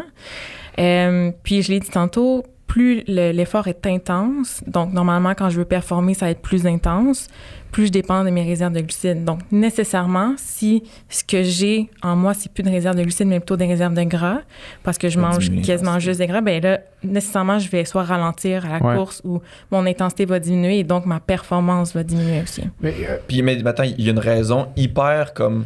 mettons que tu es très rationnel, il y a une raison hyper rationnelle à pourquoi on voudrait utiliser une source de glucides au lieu d'une source de lipides, même en état de cétose. T'sais. Souvent, on est comme, 1 gramme de lipides, c'est plus d'énergie qu'une gramme de glucides, là, le fameux 9 versus 4 kilocalories. Mais au final, on n'utilise pas la calorie comme énergie, on utilise l'ATP. Puis là, je pars pas sur un cours là-dessus, mais... Au niveau de l'utilisation de l'oxygène pour créer 1 gramme d'ATP, qui est peut-être l'énergie pour faire la contraction musculaire ou la foulée de course, ben ça utilise plus d'oxygène par grammes d'ATP d'utiliser des lipides que des glucides. Fait que même cet argument-là parce que l'argument se vaut, je suis capable de stocker par gramme de lipides 9 calories au lieu de 4. Fait que si je pars sur un ultra, ben, je peux stacker bien plus, tu sais. Mais au final, c'est l'utilisation de l'oxygène qui te permet de créer de l'ATP qui devient justement l'argument contraire à ça. Puis qui vient. C'est plus efficace d'utiliser tes glucides. C'est plus efficace, exact. Puis, mettons, moi, je suis convaincu, là, tu sais, j'ai pas... T'es déjà convaincu. Mais le monde, on dirait qu'ils prennent leur expérience personnelle parce que eux, ça a marché, puis... mettons l'argument, ce que vous venez de répondre là, de dire « Ouais, mais pour moi, ça marche. » Puis mon corps s'est habitué à utiliser les lipides à la place des glucides.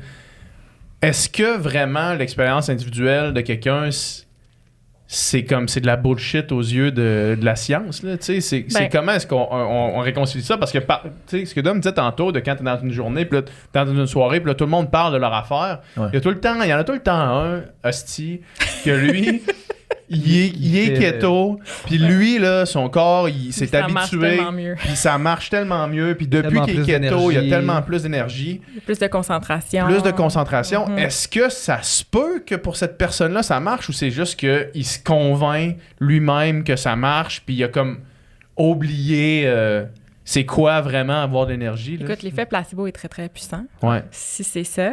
Puis c'est sûr qu'au niveau de la science, quelqu'un qui me dit ça, pour moi, ça égale N égale 1. C'est un échantillon de une personne. Puis en science, c'est pas très puissant. Normalement, on veut avoir un effet sur plusieurs personnes. Après, est-ce que... Mais c'est parce que le monde ils vont utiliser ce que tu dis là, de dire oui, c'est N égale 1, moi je suis l'exception, mettons. Ouais. Donc, sauf que là, il y en a tellement d'exceptions, c'est qu'on peut pas croire à que tout ce monde-là, il y a personne qui a étudié ce type de personne. Il y a plusieurs raisons pourquoi finalement tu peux vraiment bien filer sur de la keto finalement. T'sais. Si par exemple tes habitudes alimentaires avant étaient pires, puis là, out of nowhere, tu commences à faire des recettes parce que ton groupe keto fait des recettes, tu commences à cuisiner, tu manges moins à l'extérieur. Puis au final, souvent les gens la font pas comme il faut, la keto. Ils rentrent jamais en cétose, fait qu'ils vont continuer de manger un petit peu de glucides. Mais avant, ils mangeaient pas pantoute, puis là finalement c'était un resto, puis tu sais, il y avait des habitudes alimentaires complètement éclatées. Oui, ils vont bien filer. Ils mangent. Avant, ils mangeaient quasiment pas, tu sais. Ou au contraire, maintenant, ils écoutent leurs signaux de faim parce que justement, ils pensent à manger des gras, ils focusent tout le temps sur les gras. Puis avant, ils écoutaient pas du tout leurs signaux de faim, ils mangeaient jusqu'à se sentir malade. Ben oui, tu vas mieux filer, tu sais. Fait que tu sais, moi, souvent, oui, probablement que tu files mieux. Puis c'est des vraies sensations que tu as. Fait que c'est pour ça que j'avais un bémol quand tu as dit est-ce que c'est de la bullshit, l'expérience personnelle? Ben non, il faut le prendre en compte, l'expérience personnelle, là-dedans quand même. Mais ça veut pas dire que la raison pour laquelle tu te sens mieux, c'est ta diète keto. Ça veut dire qu'il y a peut-être d'autres affaires autour. La cause sera pas ça, mais reste que il y a quelque chose qui l'a causé. Là. Puis c'est dangereux de dire, parce que moi, ça fonctionne pour moi, faites-le tous. Ouais. Puis ça, c'est ce que les gens sur TikTok font. Ouais. C'est beaucoup, ouais. Coach en nutrition, cette catégorie-là, justement, que c'est le cours en ligne de 3-4 heures qu'ils ont fait qu'ils savent c'est quoi un glucide, protéine, lipide. Fait que maintenant, ils recommandent ce qu'eux ont fait. Ça part souvent de là aussi. Là. Mais c'est vrai qu'en nutrition, il y a un aspect individuel quand même. Toi et moi, on ne tolérera pas les mêmes aliments. Je donne pas un même plan à tous mes athlètes. Il y a quelqu'un qui va mal tolérer une pomme avant un entraînement, puis l'autre peut manger un burger, puis il n'y a pas de problème. Puis il y a tellement d'aspects à prendre en compte. Puis si moi, j'ai un client, bien évidemment, je vais tenir compte de son expérience individuelle. S'il me dit qu'il est keto, je vais probablement quand même le convaincre de manger des glucides, mais tu sais, je vais quand même travailler avec lui puis voir qu'est-ce qui fonctionne. Capitaine glucide. Ouais, mais... Fait qu'il est pas au courant avant de rentrer dans le bureau. C'est arrivé. C'est arrivé des gens qui étaient pris là-dedans. En fait, ils avaient commencé, réalisaient que c'était plus vraiment bon, mais étaient incapables d'en sortir par culpabilité et par toutes sortes de choses. Donc, il faut faire des vraiment petits pas avec ces gens-là, mais ça arrive.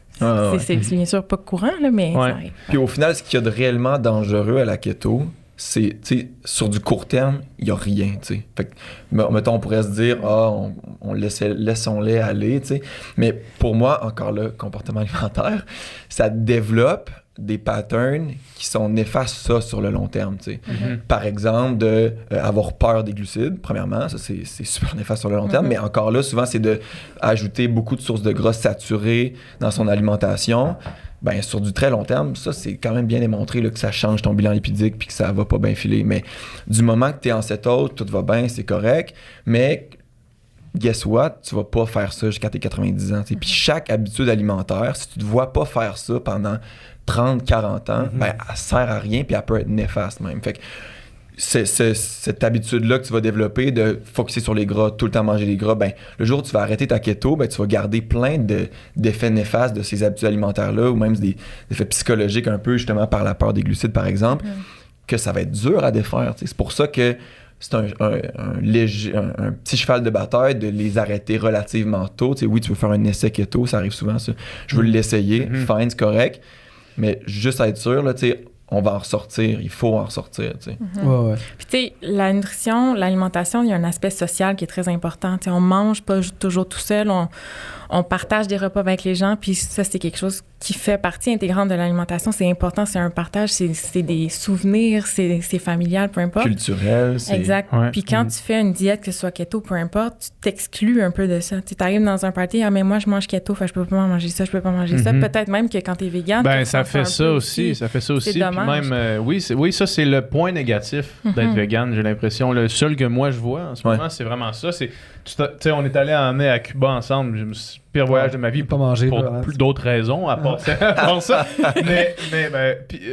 mais comme j'ai pas mangé, je pouvais pas manger, il y avait rien pour moi. Tourtière du lac Saint-Jean, come on, Ben, dans le sens que c'est... J'en fais une vegan, mais c'est pas la même. T'sais, c'est drôle que tu dis ça parce que samedi, on fêtait notre Noël dans la famille de ma mère. Et boy. Puis ma soeur C'est s'en beau. va bientôt en Europe.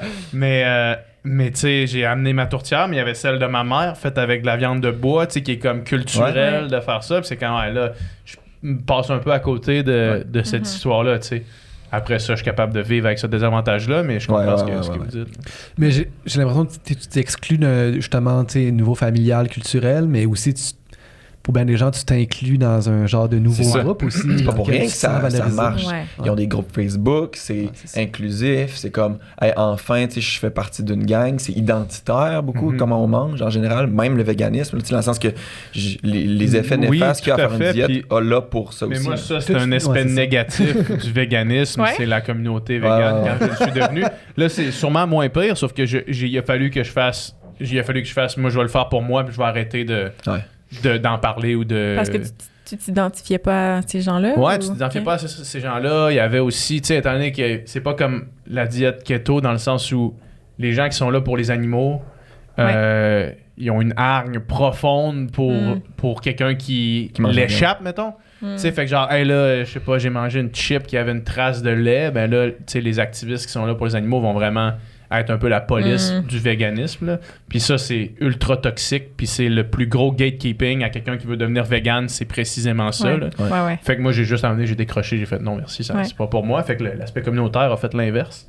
Mais la question que je voulais aussi amener par rapport au keto, parce qu'on parle de l'exception, on parle de la personne qui peut-être c'est d'autres affaires. Est-ce que vous croyez que c'est possible qu'une personne, par son corps, par tout ça, soit mieux sur une diète keto qu'une diète omnivore? C'est-tu possible qu'il y ait une personne dans toute cette gang-là qui nous dit ça, que c'est vraiment ça son affaire? Ben, je pense qu'il n'y a rien qui est impossible. Ouais. Surtout que le corps humain est complexe, la nutrition c'est complexe, c'est très individuel comme je disais. Mais ça reste dangereux quand même de dire ça, parce que s'il y a vraiment une personne pour que ça fonctionne, là, ça donne l'espoir à tout le monde. C'est ça. Que ça c'est va pour rien fonctionner qu'en pour eux. littérature scientifique, s'il y a une personne puis qu'il y en a 99, ben l'association sera pas significative. Fait que, On l'ignore. On l'ignore. Bref, nos corps sont pas tous différents au point que, tu sais, on va réagir complètement différemment. Un peu quand même, puis il y avait ce côté-là, moi je voulais apporter à la discussion, puis tu sais, ça retouche un peu les suppléments, mais le côté répondant, non répondant à une intervention ou à une diète ou un supplément. Nous, en recherche, c'est un big thing parce que tu peux faire de la recherche, par exemple, je donne un supplément à nous 4, on est 2 placebos, 2 interventions, qui a la vraie pilule, puis on voit un effet significatif de cette pilule-là. Ben, au final, ça se peut que, on n'est pas assez, là, l'exemple est super mauvais, là, mais il peut avoir un aspect génétique qui fait qu'on peut être répondant et non répondant à l'intervention. Fait que si par exemple vous avez les deux le même génome, la même différence génétique qui fait que vous n'êtes pas répondant à cette intervention-là, on verra aucune différence. Mais si on avait 1000 personnes, puis qu'on stratifiait, fait qu'on les séparait en fonction de votre différence génétique, ben là, parmi la gang qui a la différence génétique, il pourra être répondant. OK? Fait que là, je parle pas de la diète keto en ce moment, là, je parle des suppléments en général. Fait que cet aspect-là de répondant, non répondant, mettons, je donne un exemple vraiment plus concret que les oméga 3, par exemple, ben, il est super important en ce moment, puis super débattu parmi les chercheurs. En ce moment, mettons, cet exemple-là, c'est que le tiers de la population, avec une prise régulière d'oméga 3, va avoir une augmentation de son cholestérol sanguin comme néfaste, alors que ce supplément-là est recommandé parce que le 2 tiers de la population va avoir une diminution de leur cholestérol sanguin néfaste. Fait que, une amélioration du bilan lipidique. Quand tu fais une analyse statistique, c'est significatif. La majorité des gens, ben, c'est pas ça une grande partie des gens va bénéficier de ce supplément-là. Mais à travers cette statut-là, on oublie de regarder le groupe qui n'a pas réagi, puis eux autres qui ont eu un effet néfaste. C'est comme, OK, là, ça devient important de spécifier la gang répondant, non répondant. Puis en ce moment, dans la littérature, c'est un peu nouveau, ce concept-là. Parce qu'avant, on n'était pas autant deep dans la génétique. Maintenant, on l'est. On a beaucoup d'outils faciles pour avoir des récoltes de données génétiques hyper grandes. Là, genre des cohortes de plus de 100 000 personnes au UK qu'on a des données génétiques. Puis ça permet d'aller faire ces analyses-là, puis qu'on se rend compte que niveau supplément, mettons, ben, il y a des non-répondants puis des répondants à quasiment toutes. Puis là, si tu reportes toutes les analyses qu'on a fait des 20 dernières années à travers avec ce ça, ben, là, probablement qu'il y a des différences quand même. T'sais. C'est exactement le même cas avec la caféine, qui est un supplément qu'on utilise beaucoup avec les sportifs, qui a été démontré comme quoi ça fonctionnait pour plusieurs types de sports, justement.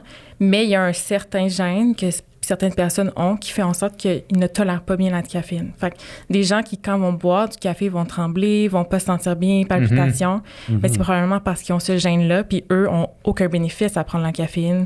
Il n'y a pas d'habituation, c'est juste une question de gène, puis ben, on laisse faire ça pour eux. Fait que si on se fiait juste bêtement à la littérature, on dirait tout le monde devrait prendre la caféine, mais il y a quelqu'un ou une partie de la population qui est dans son salon, qui est de même, puis qui est comme, il faut que je m'habitue à la caféine. Ben non, là. Genre, t'es pas fait pour ça. Puis là, au moins tu le sens, mais il y a plein de suppléments que tu le sentiras pas. Tu sais, la créatine, c'est un peu la même chose. C'est pas un effet néfaste, mais il y a des non-répondants à la créatine. Fait que tu payes non-stop pour être de la créatine, toute ta vie, puis t'as jamais vu d'effet positif, puis ça sert absolument. Il y a à peu près 30%, je pense, des non-répondants à la créatine. Ah ouais, hein? Pourtant, c'est super à mode puis super en vogue en ce moment, la créatine. Mais parce que pour l'autre 70%, c'est extrêmement bien backé. Mais c'est le même principe, mais c'est un peu dangereux, on dirait. Tu parles de l'oméga 3, là, de savoir qu'il y aurait, pour le tiers du monde, il y aurait un potentiel de nuire. 100%. Puis là, t'as Huberman qui dit à tout le monde, on doit prendre des oméga 3.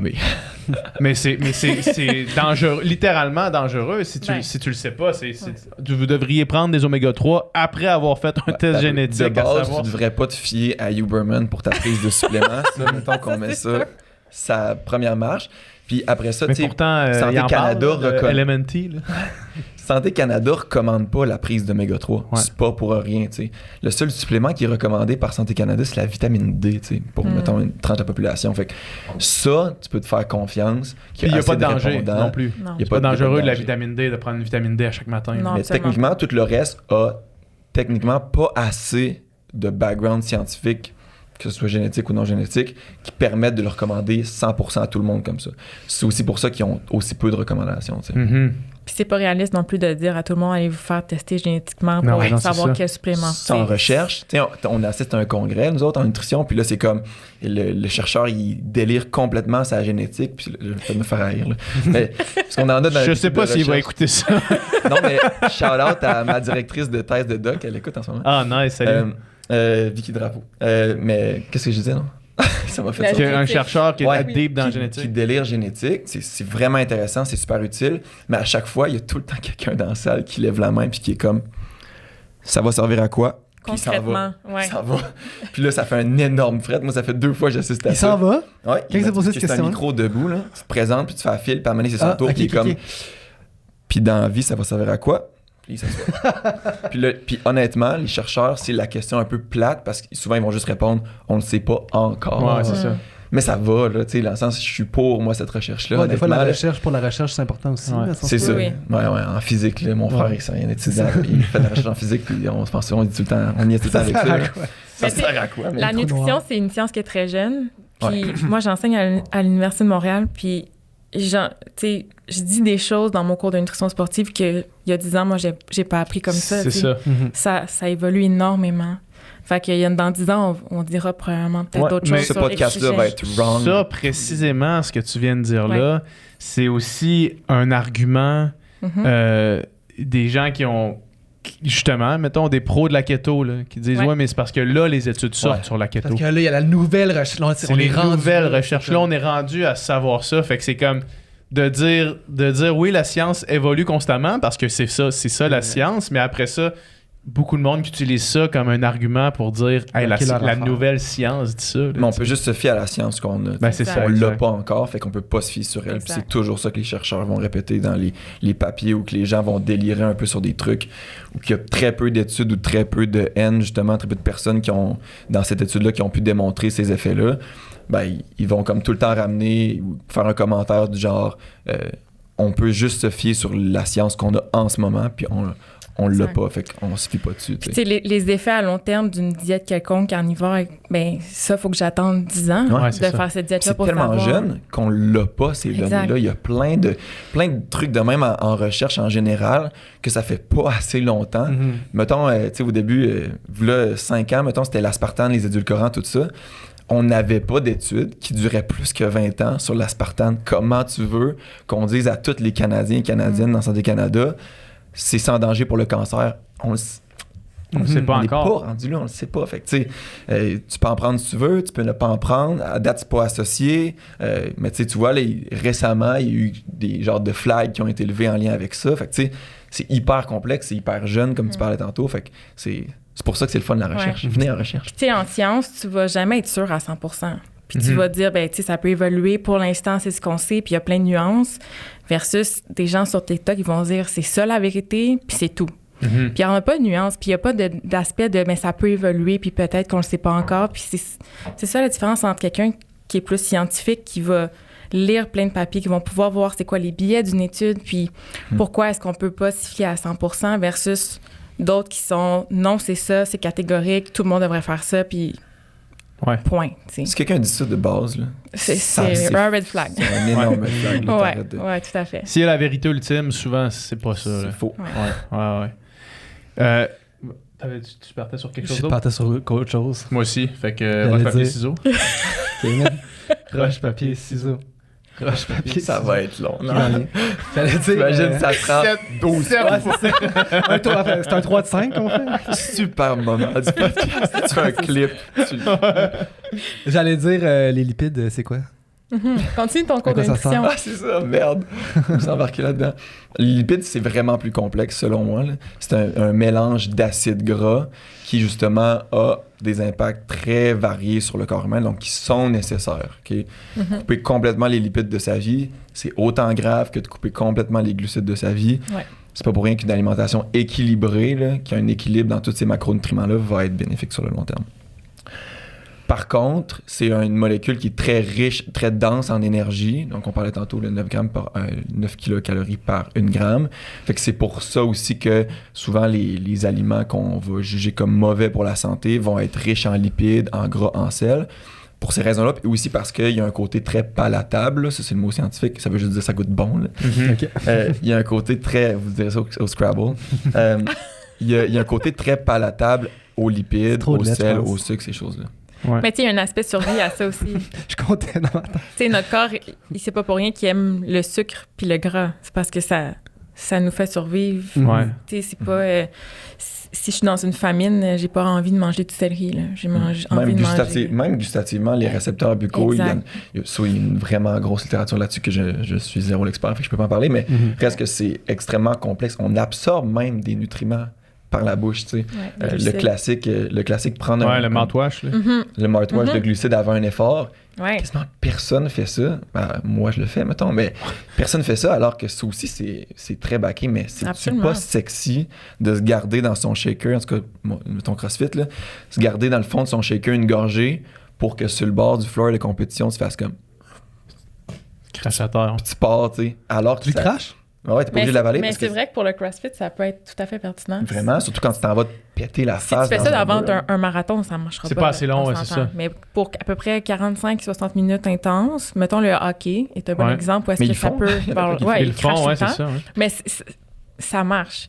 Puis si tu fais la même chose avec une boisson sucrée avec justement sucralose, aspartame, ça ne fonctionne pas. Ah ouais, fait que c'est vraiment le sucre. glucides, ça prend du Ouais. sucre. Ben, c'est aussi parce que cette boisson-là, à sucralose, c'est le pouvoir sucrant qui fait que tu peux en mettre vraiment pas beaucoup. Le sucralose en tant que tel a des calories dedans. Ben, le sucralose, Mais il y en a pas l'aspartame, assez. n'importe quoi. Mais t'es tellement pas obligé d'en mettre beaucoup que c'est là que ça devient un genre de 0 cal. Techniquement, c'est faux, là. Ouais. La quantité que t'as mis, 0,001. c'est ça. Mais c'est assez pour que tu puisses mettre 0, mettons. Fait que c'est Ouais. un peu pour ça que ça fonctionne pas. C'est parce qu'il faut la gramme de glucides qui est comme absorbée par ces récepteurs-là. Même affaire pour les crampes. Ça, il y en a plusieurs qui le savent, ceux qui jouent au foot, là. Mais le classique moutarde ou jus de cornichon, ben, ça marche pour vrai, mais pas à cause de l'apport en sodium. Ça, c'est un classique Non, aussi. non. Là, on pense tout le temps que mais c'est bien trop long à digérer. Là. Au final, c'est quoi? l'effet de la moutarde puis du jus de cornichon, c'est instantané. C'est Dans le la vinaigre. littérature, c'est 15 à 30 secondes. Mais c'est le Pour goût. enlever les crampes.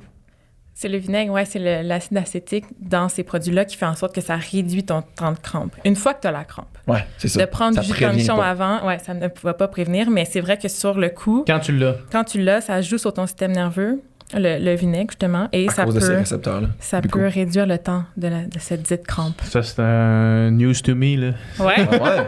Mais tu Ah vois, ouais. sur les terrains, les bancs de terrain de foot. Parce que moi, en ou, ultra, ça aurait été genre. il y a du monde en un ultra qui le cornichon font. avec une moutarde, avec de la moutarde, là. Quand je suis loadé de crampes. mais la il l'a tête pas aux des fois dans pieds. les ravitaux. Des fois, il y en a. Ouais, c'est ça, ben, c'est j'en vrai. prenais pas. Je me disais, c'est qui le petite cave qui va prendre C'est des toi le prochain cornichons? cap. Eh oui, exact. Moi, je Non, me mais tapais c'est des vrai. Fait que genre, sachets de moutarde sur les mettons, choses de course quand dans un Des triathlon. chips et les vinaigres, c'est un peu le même principe ou c'est vraiment comme. C'est pas assez fort. Je sais pas, ouais, je sais Ok. pas si ça fait la même chose. C'est vraiment, tu sais, le jus de cornichon typiquement qui est très Ouais. étudié, mais Le c'est vrai que boire, les genre sachets- boire le jus de cornichon, Ouais, genre? ouais. Mais ça se trimballe mal. Un- Souvent, c'est un petit moutarde shot, que là. les gens vont Ouais. utiliser. Ouais. Des petites paquettes de moutarde. là. Mais ça se vend, des shots Ouais. de Ouais. jus de Ah ouais, cornichon hein, ouais, maintenant. ouais. Ouais, ça a été commercialisé et tout. Malade. Ouais. On a parlé rapidement justement de ces sucralose aspartame. Là. Moi, c'est sûr, vous savez c'est quoi. Là. Je me suis fait targeter par, sur Instagram par genre Magic Spoon. Ouais, les C'est céréales. genre des céréales protéinées, puis là, sans sucre, mais qui goûtent les Fruit Loops ou qui goûtent toutes les céréales de notre enfance. Là. J'en ai acheté une fois, finalement, je n'ai pas racheté parce que c'est extrêmement cher. Là. C'est Ouais. ridiculement cher. Est-ce que c'est bon? Oui, c'est bon. Ouais? Ouais. Ça goûte pas le sucralose? Parce que ça te dérange sûrement pas les édulcorants. Parce que moi, ce goût-là, je ne suis Ouais, il y a pas du monde qui sont pas capable. capables. Moi, je suis Ok, très ben moi bon je trouvais avec que c'était quand même. C'est pas Mettons tout le- à le- fait comme des Fruit Loops, mais ça se rapproche quand même, moi je trouvais. Là. J'étais comme. Tu sais, s'il y a ça sans justement. Puis là, peut-être que finalement. Peut-être que j'évitais un sucre que j'avais pas besoin d'éviter aussi, là, peut-être. Mais c'est Mais- ça l'affaire. Ces produits-là, sans sucre, ça Ouais. maintient l'idée que le sucre, c'est mal. Ouais, c'est ça. Puis c'est même rendu dans les boissons pour sportifs. Tu sais, des boissons pour sportifs, le Gatorade Zero, le G2, Ouais. Oui, il y a du monde qui BioSteel me demande. qui a pas de glucides. Mais moi, je prends Du tout le monde temps qui les m'écrivent, zéros, Ils là. disent pourquoi c'est pas des édulcorants que vous utilisez à la place du sucralose dans une boisson qui a Que c'est ça le 25 but. grammes de glucides. Le but, c'est de prendre des glucides Exactement. dans ton drink. C'est comme tu me niaises-tu que tu J'adore me demandes ça, des ça. boissons sans sucrant naturel, Mais avec sucrant naturel. C'est comme Ça c'est montre calme, à quel là. point les gens comprennent pas l'utilité des glucides, Ouais, c'est comprennent pas que c'est utile, puis qu'on en... Tu sais, une boisson pour sportif, C'est s'il n'y ça, a le pas de but. glucides dedans, prends de l'eau. Pas vrai, il n'y a pas de but, puis Ouais, c'est ça. moi, je trouve que BioSteel, justement, ont fait... Leur boisson, c'est que ça. Il n'y a, C'est il y a juste aucune boisson avec du électrolyte, vrai puis that's sucre. Exactement. Puis ça envoie le signal que c'est mauvais, puis encore une fois... Mais il y a zéro glucide ou il y a d'autres sortes de glucides qui n'est pas du sucre? Non, Non, zéro. c'est juste Puis des BioSteel, en plus, édulcorants. Dans c'est une rendu boisson, dans le énorme fond, dans la s'il y a des LNH. glucides, c'est du sucre. Ou pas nécessairement. Dans Ouais. quelque chose qui est, Ouais, c'est du qui est sucre. liquide. Ouais. Exactement. Puis, mais c'est vendu pour des sportifs, mais ça, Ouais. pour moi, c'est un marketing là, très, très... Ils ont fait faillite, Ça fait justement. faillite, là. d'ailleurs. Ouais, ben je suis bien contente. Ah, ça fait Je suis faillite. désolée, mais... Ouais. Mais C'est grâce à ça, moi, parce que je 9 l'ai millions, downé. 9 millions de marketing, 6 millions de revenus. Fait que Wow. quand tu signes Connor Mais McDavid, t'sais- c'est ça qui coûte. Puis il y a plein de parents d'athlètes qui leur achètent du Gatorade Zero en pensant bien faire. Parce moi, je que dans m'achète du leur Gatorade tête... Zéro, je pensais que c'était mieux. Je me suis dit, le sucre, c'est pas bon, Bon, j'en ouais. achète Ça pas. dépend Oh, mon pourquoi. Non, mais vous dites, Tu vas oh mon pas Dieu, pleurer. comme si c'était une évidence, mais là, c'est nouveau pour moi, tout ça. Là. T'es sérieux? 100%? Même j'ai désolée. une compagnie de suppléments de sport. Non, mais je sais, mais mettons que j'arrête. Mettons Genre, que j'arrête au on DEP, est là. amis Ouais. assez pour que Mais tu attends, t'intéresses à ce j'ai que un je bémol vends. à ça parce que Ou justement. Coke Zéro, C'est ou ça, tu sais, c'est ces ça que j'allais affaires-là. dire. La boisson pour accompagner ton repas qui n'a pas besoin d'être enrichie en glucides. Tu sais, on se claque pas un 8 pica en soupant, mettons. Ouais. Non, c'est ça. Tes sources de glucides vont être Non. dans tes aliments. Mais prends pas un Gatorade. Zéro. Comme À moins prendre de que t'aimes le l'eau. goût du Gatorade. C'est à moins de vraiment triper sur le goût du C'est Gatorade. rare, là, mais Mais moi, toi, c'est tu prends ça, ton mon Gatorade bémol. zéro pendant les entraînements, genre? Non, mettons que je fais du char, j'ai le goût Chiller, de boire de quoi, là, Ouais. tu sais, mettons. Là. T'as les électrolytes, j'imagine? C'est pas... Ouais, mais on s'en fout des électrolytes. Ouais, c'est la Surtout balle. quand tu conduis ton auto. Quand tu fais pas de sport, là, ouais. Puis même les électrolytes, là, parlons-en, ça aussi, Ouais, c'est ouais. un gros scam. On fait le parce que tribunal des suppléments, je te dis. On les Cool. passe au les camp. électrolytes, à part le sodium, le sel que tu perds Ouais. beaucoup dans ta sueur, Ouais. t'as pas besoin d'en reprendre pendant que tu fais du sport. Tu vas en avoir suffisamment dans ton alimentation. Et même le sel, faut que tu fasses un sport d'à peu près là, 4 heures et plus, marathon et compagnie et plus. Pour là, vraiment être ultra. en déficit Sport de d'endurance, sel. là. Pour en avoir besoin, si tu Ouais. bois beaucoup d'eau et que tu reprends pas tes réserves de sodium, là, tu peux faire l'hyponatrémie, comme ça m'est arrivé cet été dans une course ultra, mais c'est rare, là. Tu sais, si tu fais ton 1 heure de sport, t'en as pas besoin d'électrolytes. Et c'est tellement ancré dans la tête des gens que « Ah, mais il y a des électrolytes. J'ai besoin d'électrolytes. Les gens ont foi aux électrolytes, là, comme ça se peut pas. Ils savent pas trop pourquoi. Mais les électrolytes, c'est important. Puis ils pensent souvent que c'est une quantité. Genre, mettons, j'ai perdu mes électrolytes, je veux les ravoir, mais c'est un équilibre. Genre, tu sais, Ouais. mettons que tu prends full sel, tu as un déséquilibre, justement, avec tes électrolytes, ça va être néfaste. Comme si tu prenais full de potassium, tu as un déséquilibre au niveau de tes électrolytes, ça va être néfaste. Le fameux prime, hydratation de prime. Ah, Eux ouais, autres, ouais. ils flexaient un peu sur Gatorade en mode parce que là, je vais peut-être un peu encenser Gatorade, là, mais ils flexaient en mode nous autres, on a vraiment moins de sel, on a full potassium. Mais guess what, ça coûte full pas cher rentrer du potassium dans ton truc. Ça goûte vraiment meilleur. C'est sûr que tu allais faire ce move-là. Man. Et ce n'est pas utile. Et ce n'est pas utile parce que Gatorade, ce qu'ils ont fait, eux autres, c'est qu'ils sont allés voir dans la littérature c'est quoi la meilleure balance électrolytique qu'on peut avoir. Puis ils ont mis exactement le même niveau là, qu'on a étudié. Fait qu'à chaque fois que tu le bois, ben, techniquement, tu te rapproches de cet équilibre-là. Tu sais. Mais c'est pas une question de comme. Tu sais, oui, tu peux arriver à un point où tu n'en as plus assez, mais c'est une question d'équilibre qui.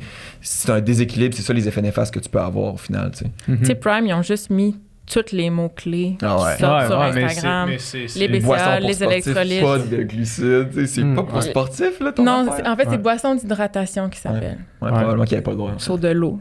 Ouais. I guess, mais de l'eau de Sur de l'eau. coco. Tu sais, comme Mais c'est ils ont ça, toutes mis leur les idée, choses c'est ça, populaires. là, c'était de faire une affaire qui va trender sur Internet. dans le fond, Absolument, c'est ça. absolument. Puis ils ont And bien they fait did ça, it. Ouais. exactement. mais Ben, il y avait aussi 2 têtes C'est d'affiche ça, reconnues. exact. Je pense que c'est majoritairement pour ça que ça a fonctionné. Probablement. Mais aussi parce qu'ils ont mis toutes les choses que les gens pensent que c'est bon. Les Ils ont réussi à BCA. target les jeunes aussi. Oui. C'est dur. Mettons que les règles, ben c'est dur. Il y en a plein qui le contournent, là, mais targeter les jeunes en publicité alimentaire, c'est de plus en plus complexe, mettons, dans différents pays. Fait que, tu sais, eux, ils ont réussi à le faire par, justement, Par leur chaîne YouTube, leur audience qu'ils avaient déjà. Tu sais, fait qu'ils ont réussi, sans faire de publicité targetée aux jeunes, à complètement les viser. Puis, tu sais, maintenant, là, c'est tellement courant là, chez les jeunes au secondaire d'avoir du Prime, puis maintenant que c'est disponible au Canada. T'sais, avant, c'était comme hot. Là, tu pouvais acheter, vu que c'était comme juste au States, tu pouvais acheter des bouteilles de Prime à comme 100$. C'est fou. Ok. Ouais, mais Gênant. Là. parce que qui est sur les réseaux sociaux, c'est les jeunes. Ouais, c'est ça. Ouais, exact. Donc, si tu fais beaucoup de marketing là, ben c'est pas Ginette de 60 ans qui va l'acheter. Là. Ça avait vraiment changé mon monde. Pas vrai? Mais moi, j'avais vraiment enregistré à un moment donné que comme sucre, c'était pas bon, surtout dans des boissons, parce que comme tu l'absorbes vraiment vite, puis là, genre... Fait que moi, tu sais, si je peux avoir moins... Moi, quand je check une étiquette, je check le sucre, puis genre, j'essaie d'en avoir le moins possible Mais- tout le temps. Là. C'est vrai dans certains moments. C'est vrai que si tu bois beaucoup de sucre concentré, quand tu prends un verre de jus, c'est pas la même chose que prendre un fruit parce qu'il n'y a pas les fibres, ton corps l'intègre pas de la même façon. Au niveau de la gestion de la faim, beaucoup aussi. Là. Mais chez un sportif, quand tu prends une boisson pour sportif comme un Gatorade, là, ou Upica, t'en veux du sucre, c'est ça le que tu but. veux, ouais, c'est Donc, tout ce marketing-là des Gatorade Zero, ça va juste avec... Ça suit la tendance des Toi, tu gens qui pensais que j'étais pensent... full of shit dans le fond. Non, Non, c'est mais pas ça. moi, je comprends C'est pas exactement ça. ce que tu veux dire. Je sais, Parce c'est- qu'en plus, mettons, justement, quand je parlais tantôt, il n'y a pas de bons et de mauvais aliments, c'est comme des différentes utilités. Là. Ouais. Ben, c'est vrai que c'est pas utile un Gatorade sur ton bateau au lac Saint-Joseph. Tu sais. Ouais. Ça, c'est un classique dans les glacières, Ouais. mettons, d'avoir des Gatorade pour comme juste chiller puis boire quelque chose de sucré. De boire des boissons sucrées en général, au quotidien, c'est pas associé à la santé. Mais ça veut pas dire que cet aliment-là est le démon, il sert à quelque chose. il sert juste pas à accompagner tes repas, mettons. Il sert pas à remplacer tes sources de glucides de tes féculents dans chacun de tes dîners, soupers. Fait que t'avais pas complètement tort, t'sais, c'est juste que t'es tombé un peu dans la pente fatale de les glucides c'est démon, ou les sucres c'est démon. Ouais. Les Américains ont complètement vendu ça, puis on est vraiment proche, fait que c'est très correct que ça nous a affecté, mais la quantité d'argent qui est faite sur la démonisation du sucre aux States, c'est légendaire. Mais n'empêche que si j'en consomme beaucoup, puis que je suis pas actif, puis que je le dépense pas, c'est pas great. T'en as pas besoin, exact. Puis tu sais, ça vient un peu du fait de, avec l'alimentation ultra transformée, beaucoup de sucre, beaucoup de sel, beaucoup de gras. C'est vrai qu'il faut idéalement réduire ces aliments ultra transformés-là, mais là, on a comme tout mis ça dans le même bateau, le sucre c'est mal, puis tout ça, mais si t'es un sportif, puis que t'as des besoins en glucides plus élevés, mais ça se peut que de prendre un verre de jus avec ton repas, ça soit très, très correct, parce que tu veux pas la fibre. T'as de la misère à prendre toutes les glucides dans ton riz, tu veux pas en manger 4 tasses ou peu importe, t'sais, donc c'est de voir un peu les choses pas noir ou blanc, encore une fois, mais c'est vrai que le sucre, on n'est pas en train de dire que tout le monde devrait boire du jus puis du Gatorade sucré tout le temps. C'est vraiment spécifique à tes besoins en glucides puis il y a des moments autour de l'entraînement qui ça peut être bénéfique. Mais c'est ça, mais comme tu disais, quelqu'un, mettons, qui aime vraiment le Coke parce qu'il aime le goût du Coke puis qu'il a son habitude de boire son Coke, techniquement, peut-être pourrait être une bonne option pour lui de prendre du Coke Zéro.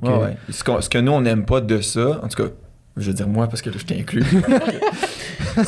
Encore là, j'arrive toujours à mon cheval de bataille, c'est le pattern alimentaire que tu développes. Boire, avoir une boisson sucrée qui accompagne chacun de tes repas. On connaît quelqu'un qui buvait du Coke Diet beaucoup.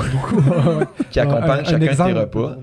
Ça l'influence. C'est vous autres? Non. Ça l'influence les choix alimentaires que tu vas faire. Ouais. Fait que qu'il soit réellement sucré ou faussement sucré, accompagner chacun de tes repas, ou avoir juste l'habitude créée de tout le temps boire une boisson sucrée. Les gens qui boivent du sucre, ils le savent. C'est une habitude, là, tu veux l'avoir, puis c'est très important, puis l'eau goûte plus nécessairement bon. C'est ce pattern-là alimentaire que tu développes, c'est ça qui est dangereux au final. Fait que ce soit vrai sucre, faux sucre, ben c'est vrai que des fois, ça peut être intéressant que ton Coke soit zéro au lieu d'un Coke régulier, à part, mettons, en période que c'est pour du sport. Alors que un des problèmes avec ça, c'est que même si ton Coke, il n'y a pas de sucre dedans, c'est bien, mais ça maintient ton envie de sucré puis ton goût de sucré dans ton cerveau. Puis ton cerveau, lui, pense qu'il l'a eu, mais il l'a pas eu, en fait. Fait que tu recherches encore un peu plus ce goût de sucré-là ailleurs dans ta journée. Moi, je pense que j'aimerais mieux un Coke moitié moins de sucre. Ou 75% moins de sucre pour t'habituer graduellement à prendre ça moins sucré. Que le goût du sucre soit moins recherché tout le temps. Exact. Qu'un faux sucre, que c'est autant sucré, puis ça te maintient toujours d'avoir besoin de c'est moins bon pour là. le marketing, par exemple.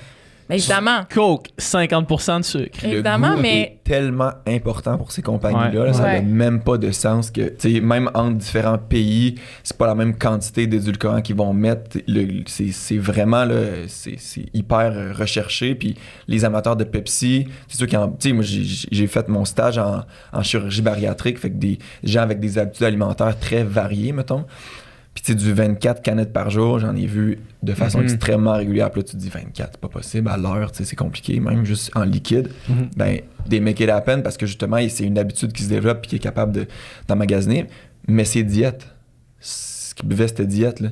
Eux-mêmes, il y avait déjà là la perception que les glucides, c'était mal puis qu'il fallait pas. Fait que eux, 24 canettes par jour, c'était sain. C'est le choix santé à faire dans ce moment-là. Tu sais.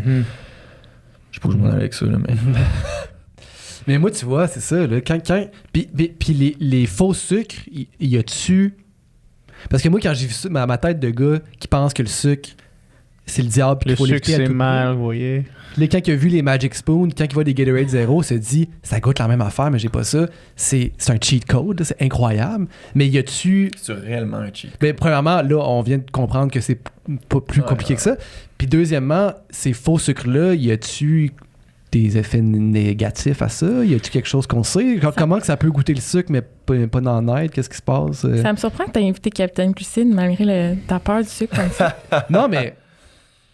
parce qu'il y a quand même une nuance entre glucides et sucre, non? Oui. Dans le sens que... C'est hyper courant. Là, dans le sens que, là, maintenant, dans ma peur du sucre, je veux dire, qu'est-ce que je fais? Parce que là, moi j'aime beaucoup, quand c'est pas des toasts beurre de pinot banane, j'aime beaucoup les céréales aussi, tu sais. Fait que souvent le matin ou même le soir, un bon bol de céréales. Toi, t'aimerais ça le lait protéiné, là.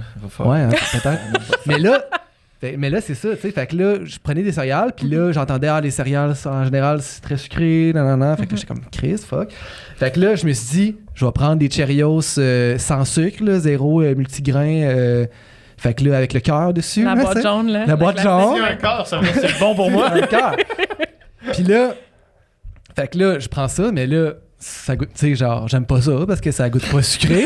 Mais là, moi, pas cave, qu'est-ce qui goûte sucré mais qui l'est pas? La poudre de Prout. Fait que là, je mets ma poudre de Prout dans mes Cheerios. Puis là, tu sais, dans ma tête, je suis un grand génie, là, ouais, tu sais. c'est ça.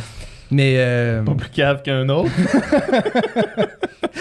mais mettons, ces faux sucres-là, y a-tu comme quelque chose à. Tu sais, y a-tu un sous roche ou c'est correct? Ben, à part ce qu'on a déjà dit, Ouais, c'est ça. pas nécessairement. Tu sais, au moins, dans ton combo là, de céréales, t'as quand même des glucides avec tes céréales. Ouais, Fait c'est que ça, c'est ça. comme Il y a des glucides.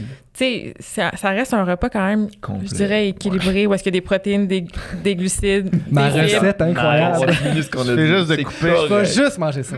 Couper un peu de banane dedans. Là. Ouais, un peu plus de vitamines, fruits, ouais. minéraux, ouais, Ah ouais, ça serait ouais. génial. Si je me trompe pas, toi, man. Moi, je suis pas. un Non, grand- mais t'as Rocket peur des science. sucres. Corrige-moi si je me trompe, parce que j'ai ce souvenir-là qui est dans ma tête, puis qu'on dirait qu'il y a un espace. Je sais pas pourquoi je me rappelle de ça. Vas-y. Mais mon souvenir, c'était que quand tu sortais avec Liana, OK. Oh boy. vous avez écouté un documentaire Ouais. qui parlait de ce que le sucre fait dans votre corps. Ah ouais, Puis ok. je me rappelle que vous étiez arrivé Je m'en à souviens amener dans une soirée, mettons, là, puis là, c'était On comme... parlait de ça? Là, vous aviez écouté ça, puis là, le sucre, ce qu'il fait dans ton Épiphanie. corps, ça vient genre brûler ton en dedans. Là. Ah Est-ce ouais? que ça se peut ou c'est Ben, complètement dans le champ? honnêtement, t'as genre une meilleure mémoire de mes souvenirs que moi-même. Je vais dire oui. Fait que sûrement que c'est arrivé, ça. Parce que je pense à partir de là, je me rappelle clairement que vous étiez arrivé après avoir écouté un documentaire, puis que c'était comme là, le sucre, ça vient Révélation. brûler ton intérieur. OK. Ouais, mais ça, les comment t'appelles ça? Documentaires? Les documentaires très sensationnalistes comme Ouais. ça, ça fait beaucoup de tort, puis ça... dès qu'il y en a un qui sort sur Netflix, on entend parler dans notre bureau. Ouais, c'est quoi celui ouais. qui est sorti il y a quelques années, là, tout le monde en parlait? Game changer. Game changer. Game Changer, tu sais. Puis ça, j'ai écouté ça, puis il y avait tellement de choses qui étaient biaisées, où est-ce qu'il regardait seulement un petit angle avec Ouais. aucune autre perspective. Puis quand t'es pas dans le milieu, t'as le goût d'y croire. C'est tellement intense, tellement gros que t'es comme, ben évidemment qu'ils ont raison. Puis si ils faisaient la même chose sur les trous noirs, mais je serais comme, ben oui, ils ont raison. J'ai aucune idée si c'est Ouais. vrai ou pas. Fait que je me mets à la place de ces gens-là, puis évidemment que ça vient choquer leurs idées, puis ça... Puis même Faut faire pour des attention. nutritionnistes qui ont fait le bac, tu sais, qui n'ont pas eu de contact avec la recherche, on sort pas du bac full calé justement en littérature scientifique. Ben, ils utilisent des patterns, des chemins de pensée pour justement même ces professionnels-là ou ces tu sais, je vise les nutritionnistes, mais c'est plus, mettons, les médecins, là, pour les viser puis faire comme, regarde, toi, t'es wise, tu sais, c'est quoi les mots que je vais dire? C'est ça que ça fait. Là, tu fais comme, ah ben oui, ok, c'est logique le chemin qu'ils viennent prendre. Mais tu sais, vu que t'as pas nécessairement de background en recherche, tu comprends pas que ce qu'ils viennent faire, c'était wrong, puis Ouais. que ce qu'il a cité, c'était tout croche, puis qu'il a beau avoir dit un long nom de journal, ce journal-là a pas de révision par les pairs. Tu sais, plein d'affaires de même que tu fais comme, ouais, ok. Ouais. Puis évidemment, tout ce qui est sensationnel comme ça, puis tellement gros, ça devrait être un énorme red flag pour les gens le parce temps. que Tout le temps. je disais tantôt, la nutrition, c'est gris, c'est nuancé, c'est plate. La réalité, c'est... Tu sais, puis évidemment, je ferais pas un documentaire Netflix avec ça. Personne ne voudrait écouter ça. Ouais. La nutrition, c'est nul. Mais comme, parce que tu l'as dit tantôt, c'est pas sexy. Puis moi, je le dis souvent, ça aussi, c'est pas sexy, ce que je veux te dire. C'est, Ouais. c'est équilibré, c'est pas noir ou blanc, mais c'est ça, la réalité. Puis c'est quoi, en fait, équilibré? Tu sais, on l'a dit plusieurs fois aujourd'hui, tu sais, il faut manger équilibré, mais en réalité, c'est quoi? Parce que, tu sais, je comprends tout le discours de, tu sais, faut pas démoniser un aliment, tous les aliments sont corrects, ça dépend juste de comme, c'est quoi le big picture, mais il y a quand même, comme Régis, je me trompe, je pense, des gens qui s'alimentent mieux, puis des gens qui s'alimentent moins bien, mettons. Ouais. Mhm. Tu sais, c'est quoi, en fait, bien manger puis pas bien manger, dans le fond? On va, et moi, je vais te laisser répondre après, mais pour n'importe qui, c'est aussi vraiment pas sexy ce que je veux dire, mais le guide alimentaire canadien, Ouais. les gens, ils ont passé beaucoup de temps à réfléchir à ça. Ok. Faut leur donner, là. Il y a beaucoup de chercheurs à la table, il y a beaucoup, tu sais, il y a le lobby, il y a plein d'affaires, mais le nouveau, là, qu'ils ont fait, là, il y a plein de monde de notre centre de recherche, fait que probablement que je suis méga biaisé de dire ça, mais reste que c'est sharp, là. Ça inclut beaucoup de choses. Ils ont pris en compte même les comportements alimentaires. Ils ont vraiment ratissé large. Ils ont fait un peu un doigt d'honneur aussi à certains lobbies. Ça l'a fait de la merde. C'est comme... Ils sont allés all-in avec ce guide-là. Si tu veux pas écouter un podcast de 2 heures là-dessus, tu peux quand même vraiment te fier à ça, puis tu vas t'en tirer extrêmement bien. Ouais. Cuisiner, les proportions de l'assiette, légumes, protéines à fréquence régulière, source de glucides à chacun de tes repas, à chacune de tes collations, fruits, légumes, tu sais, poissons régulièrement pour aller chercher les oméga 3. Ils prennent tout ça en compte. Protéines végétales. Oui, parce que c'est une super bonne question. C'est quoi équilibrer? Parce que c'est une réponse hyper complexe. Ça inclut, oui, la proportion de ce que tu as dans ton assiette, la variété de ce que tu manges, mais aussi l'écoute de tes signaux de faim et de satiété, le plaisir de manger. Tu sais, c'est tellement large et vague. Puis c'est un des problèmes aussi de cette recommandation-là de manger équilibré, c'est que pour la plupart des gens, ça ne dit pas grand-chose. C'est flou, hein? Puis c'est dur à expliquer de façon précise, beaucoup plus que mange juste du gras. Faim. Fait que qu'est-ce que tu choisis? Ben, je prends ce qui est le plus facile à suivre, tu sais. Ou mange juste entre midi et 8 heures. Ouais. Ça aussi, c'est facile à suivre. Mange ce que tu veux, mais dans ce cadre-là. Sauf que là, il n'y a plus de signaux de faim et de satiété. Puis bon, bref, on pourra en parler de ça aussi, mais... Ouais, c'est complexe, malheureusement. Parlant du plaisir de manger, dans mon équipe de recherche pour la maîtrise, la chercheure qui est là en ce moment, une des filles qui est au doctorat, fait son doctorat sur le plaisir de manger.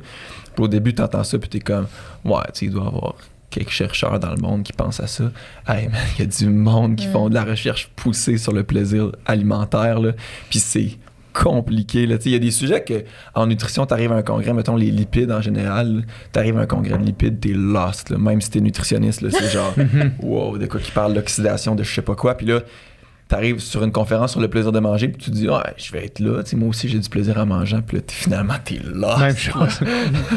Ah ouais. Mais tu sais, puis c'est plate, mais le plaisir de manger, on l'a perdu un peu parce que justement, on essaie tellement de mentaliser la nutrition, quelle diète, perte de poids, il faut que je mange ça, pas ça, qu'on oublie que le plaisir de manger, c'est aussi la base. Puis si je reviens au plaisir de manger, peut-être que justement, je vais moins avoir d'interdits, de culpabilité, puis de tout ce qui vient avec l'alimentation qui est négatif, malheureusement. C'est une source de stress pour beaucoup de gens, l'alimentation. Oui, et de plus en plus, je pense, avec les réseaux sociaux. Tu sais, quand on parlait tantôt, tu as dit, mes athlètes, eux, leur priorité numéro 1, c'est la performance. Moi, j'ai tout le temps un flag quand je vois ça chez un athlète, peu importe son niveau.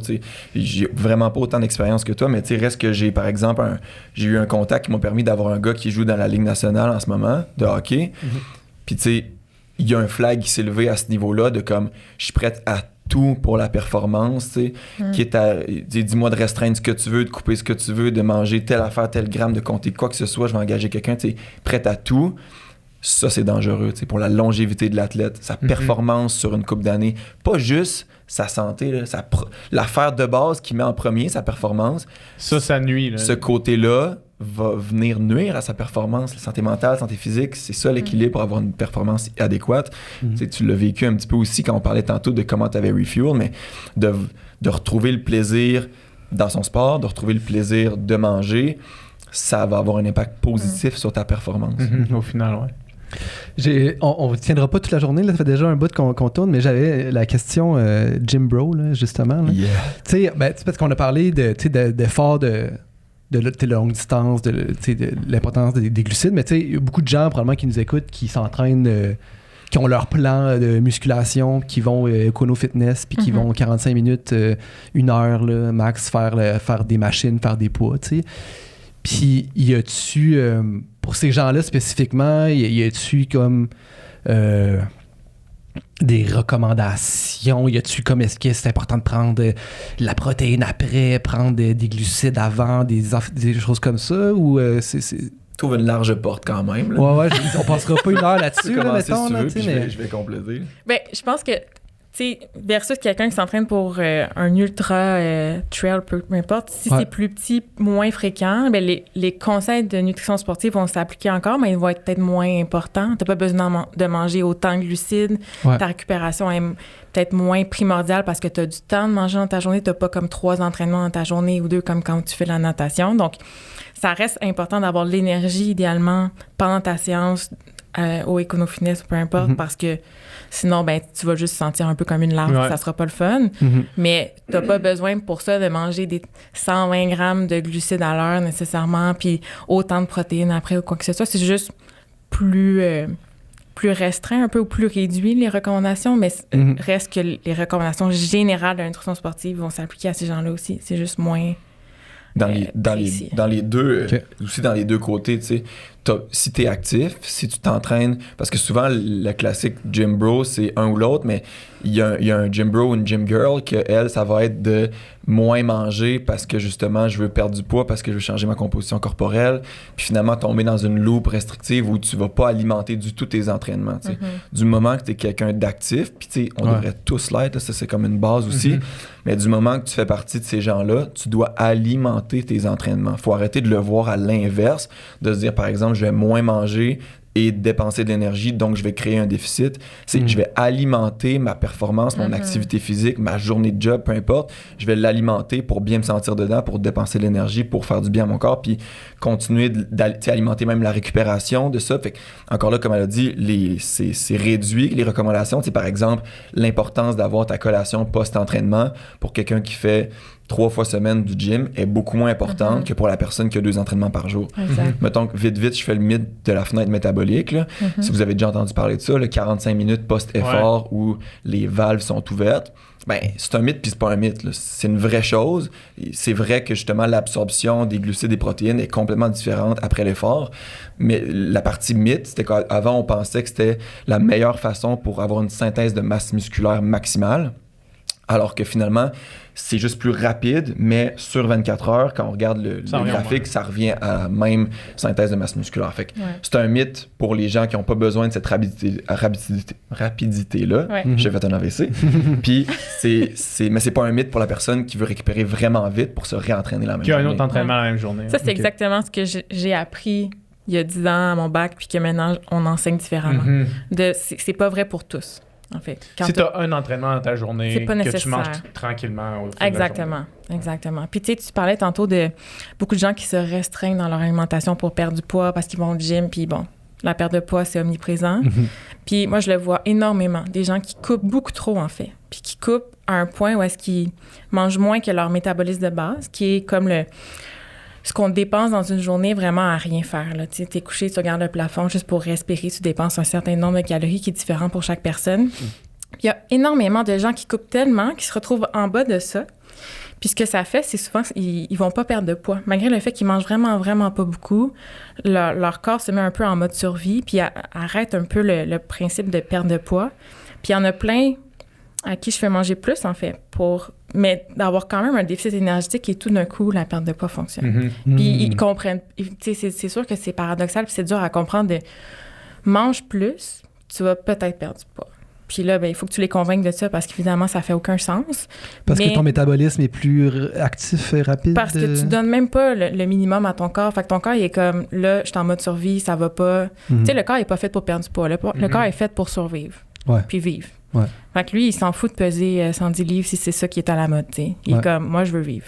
Fait qu'il va y avoir des processus qui vont faire en sorte que ça va ralentir ta perte de poids si t'as pas au moins le minimum. Puis j'en vois beaucoup, là, des gens qui ont tellement toujours coupé un peu plus pour perdre du poids parce que ça fonctionne pas assez, que là, finalement, ils se retrouvent à manger tellement pas beaucoup. Puis je sais même pas comment ils font pour passer à travers leur journée. Pour exister. Là. Exact. Puis tu t'habitues à ça un peu, puis tu vas pas nécessairement sentir que tu manques d'énergie jusqu'au jour où est-ce que là, tu vas en manger assez, puis tu vas le sentir. Puis c'est la même chose comme ta course, tu sais, où est-ce que le jour où est-ce que tu vas faire une surcharge en glycogène la veille, puis tu vas manger beaucoup de glucides pendant, wow, tu vas avoir l'impression de voler. Tout le reste du temps, tu faisais tes courses, t'es comme, ouais, je suis bon. Je suis correct, mais c'était pas ça. Là, Puis c'est la même chose avec la natation. Vous auriez mangé des glucides plus, peut-être que vous auriez été nettement meilleur. Ben, Who c'est knows? ça, ouais.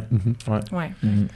Je pense que vous êtes entendu sur la majorité de ce sur quoi on on a a passé parlé le test. aujourd'hui. Oui, c'est Yes, vraiment hey, fun. merci beaucoup, c'était vraiment, vraiment intéressant. C'était un plaisir, c'était super le fun. Ouais, Yes. vraiment. Merci. Maintenant, tu vas pas manger des glucides. J'ai commencé à manger du sucre, enfin, yes! OK.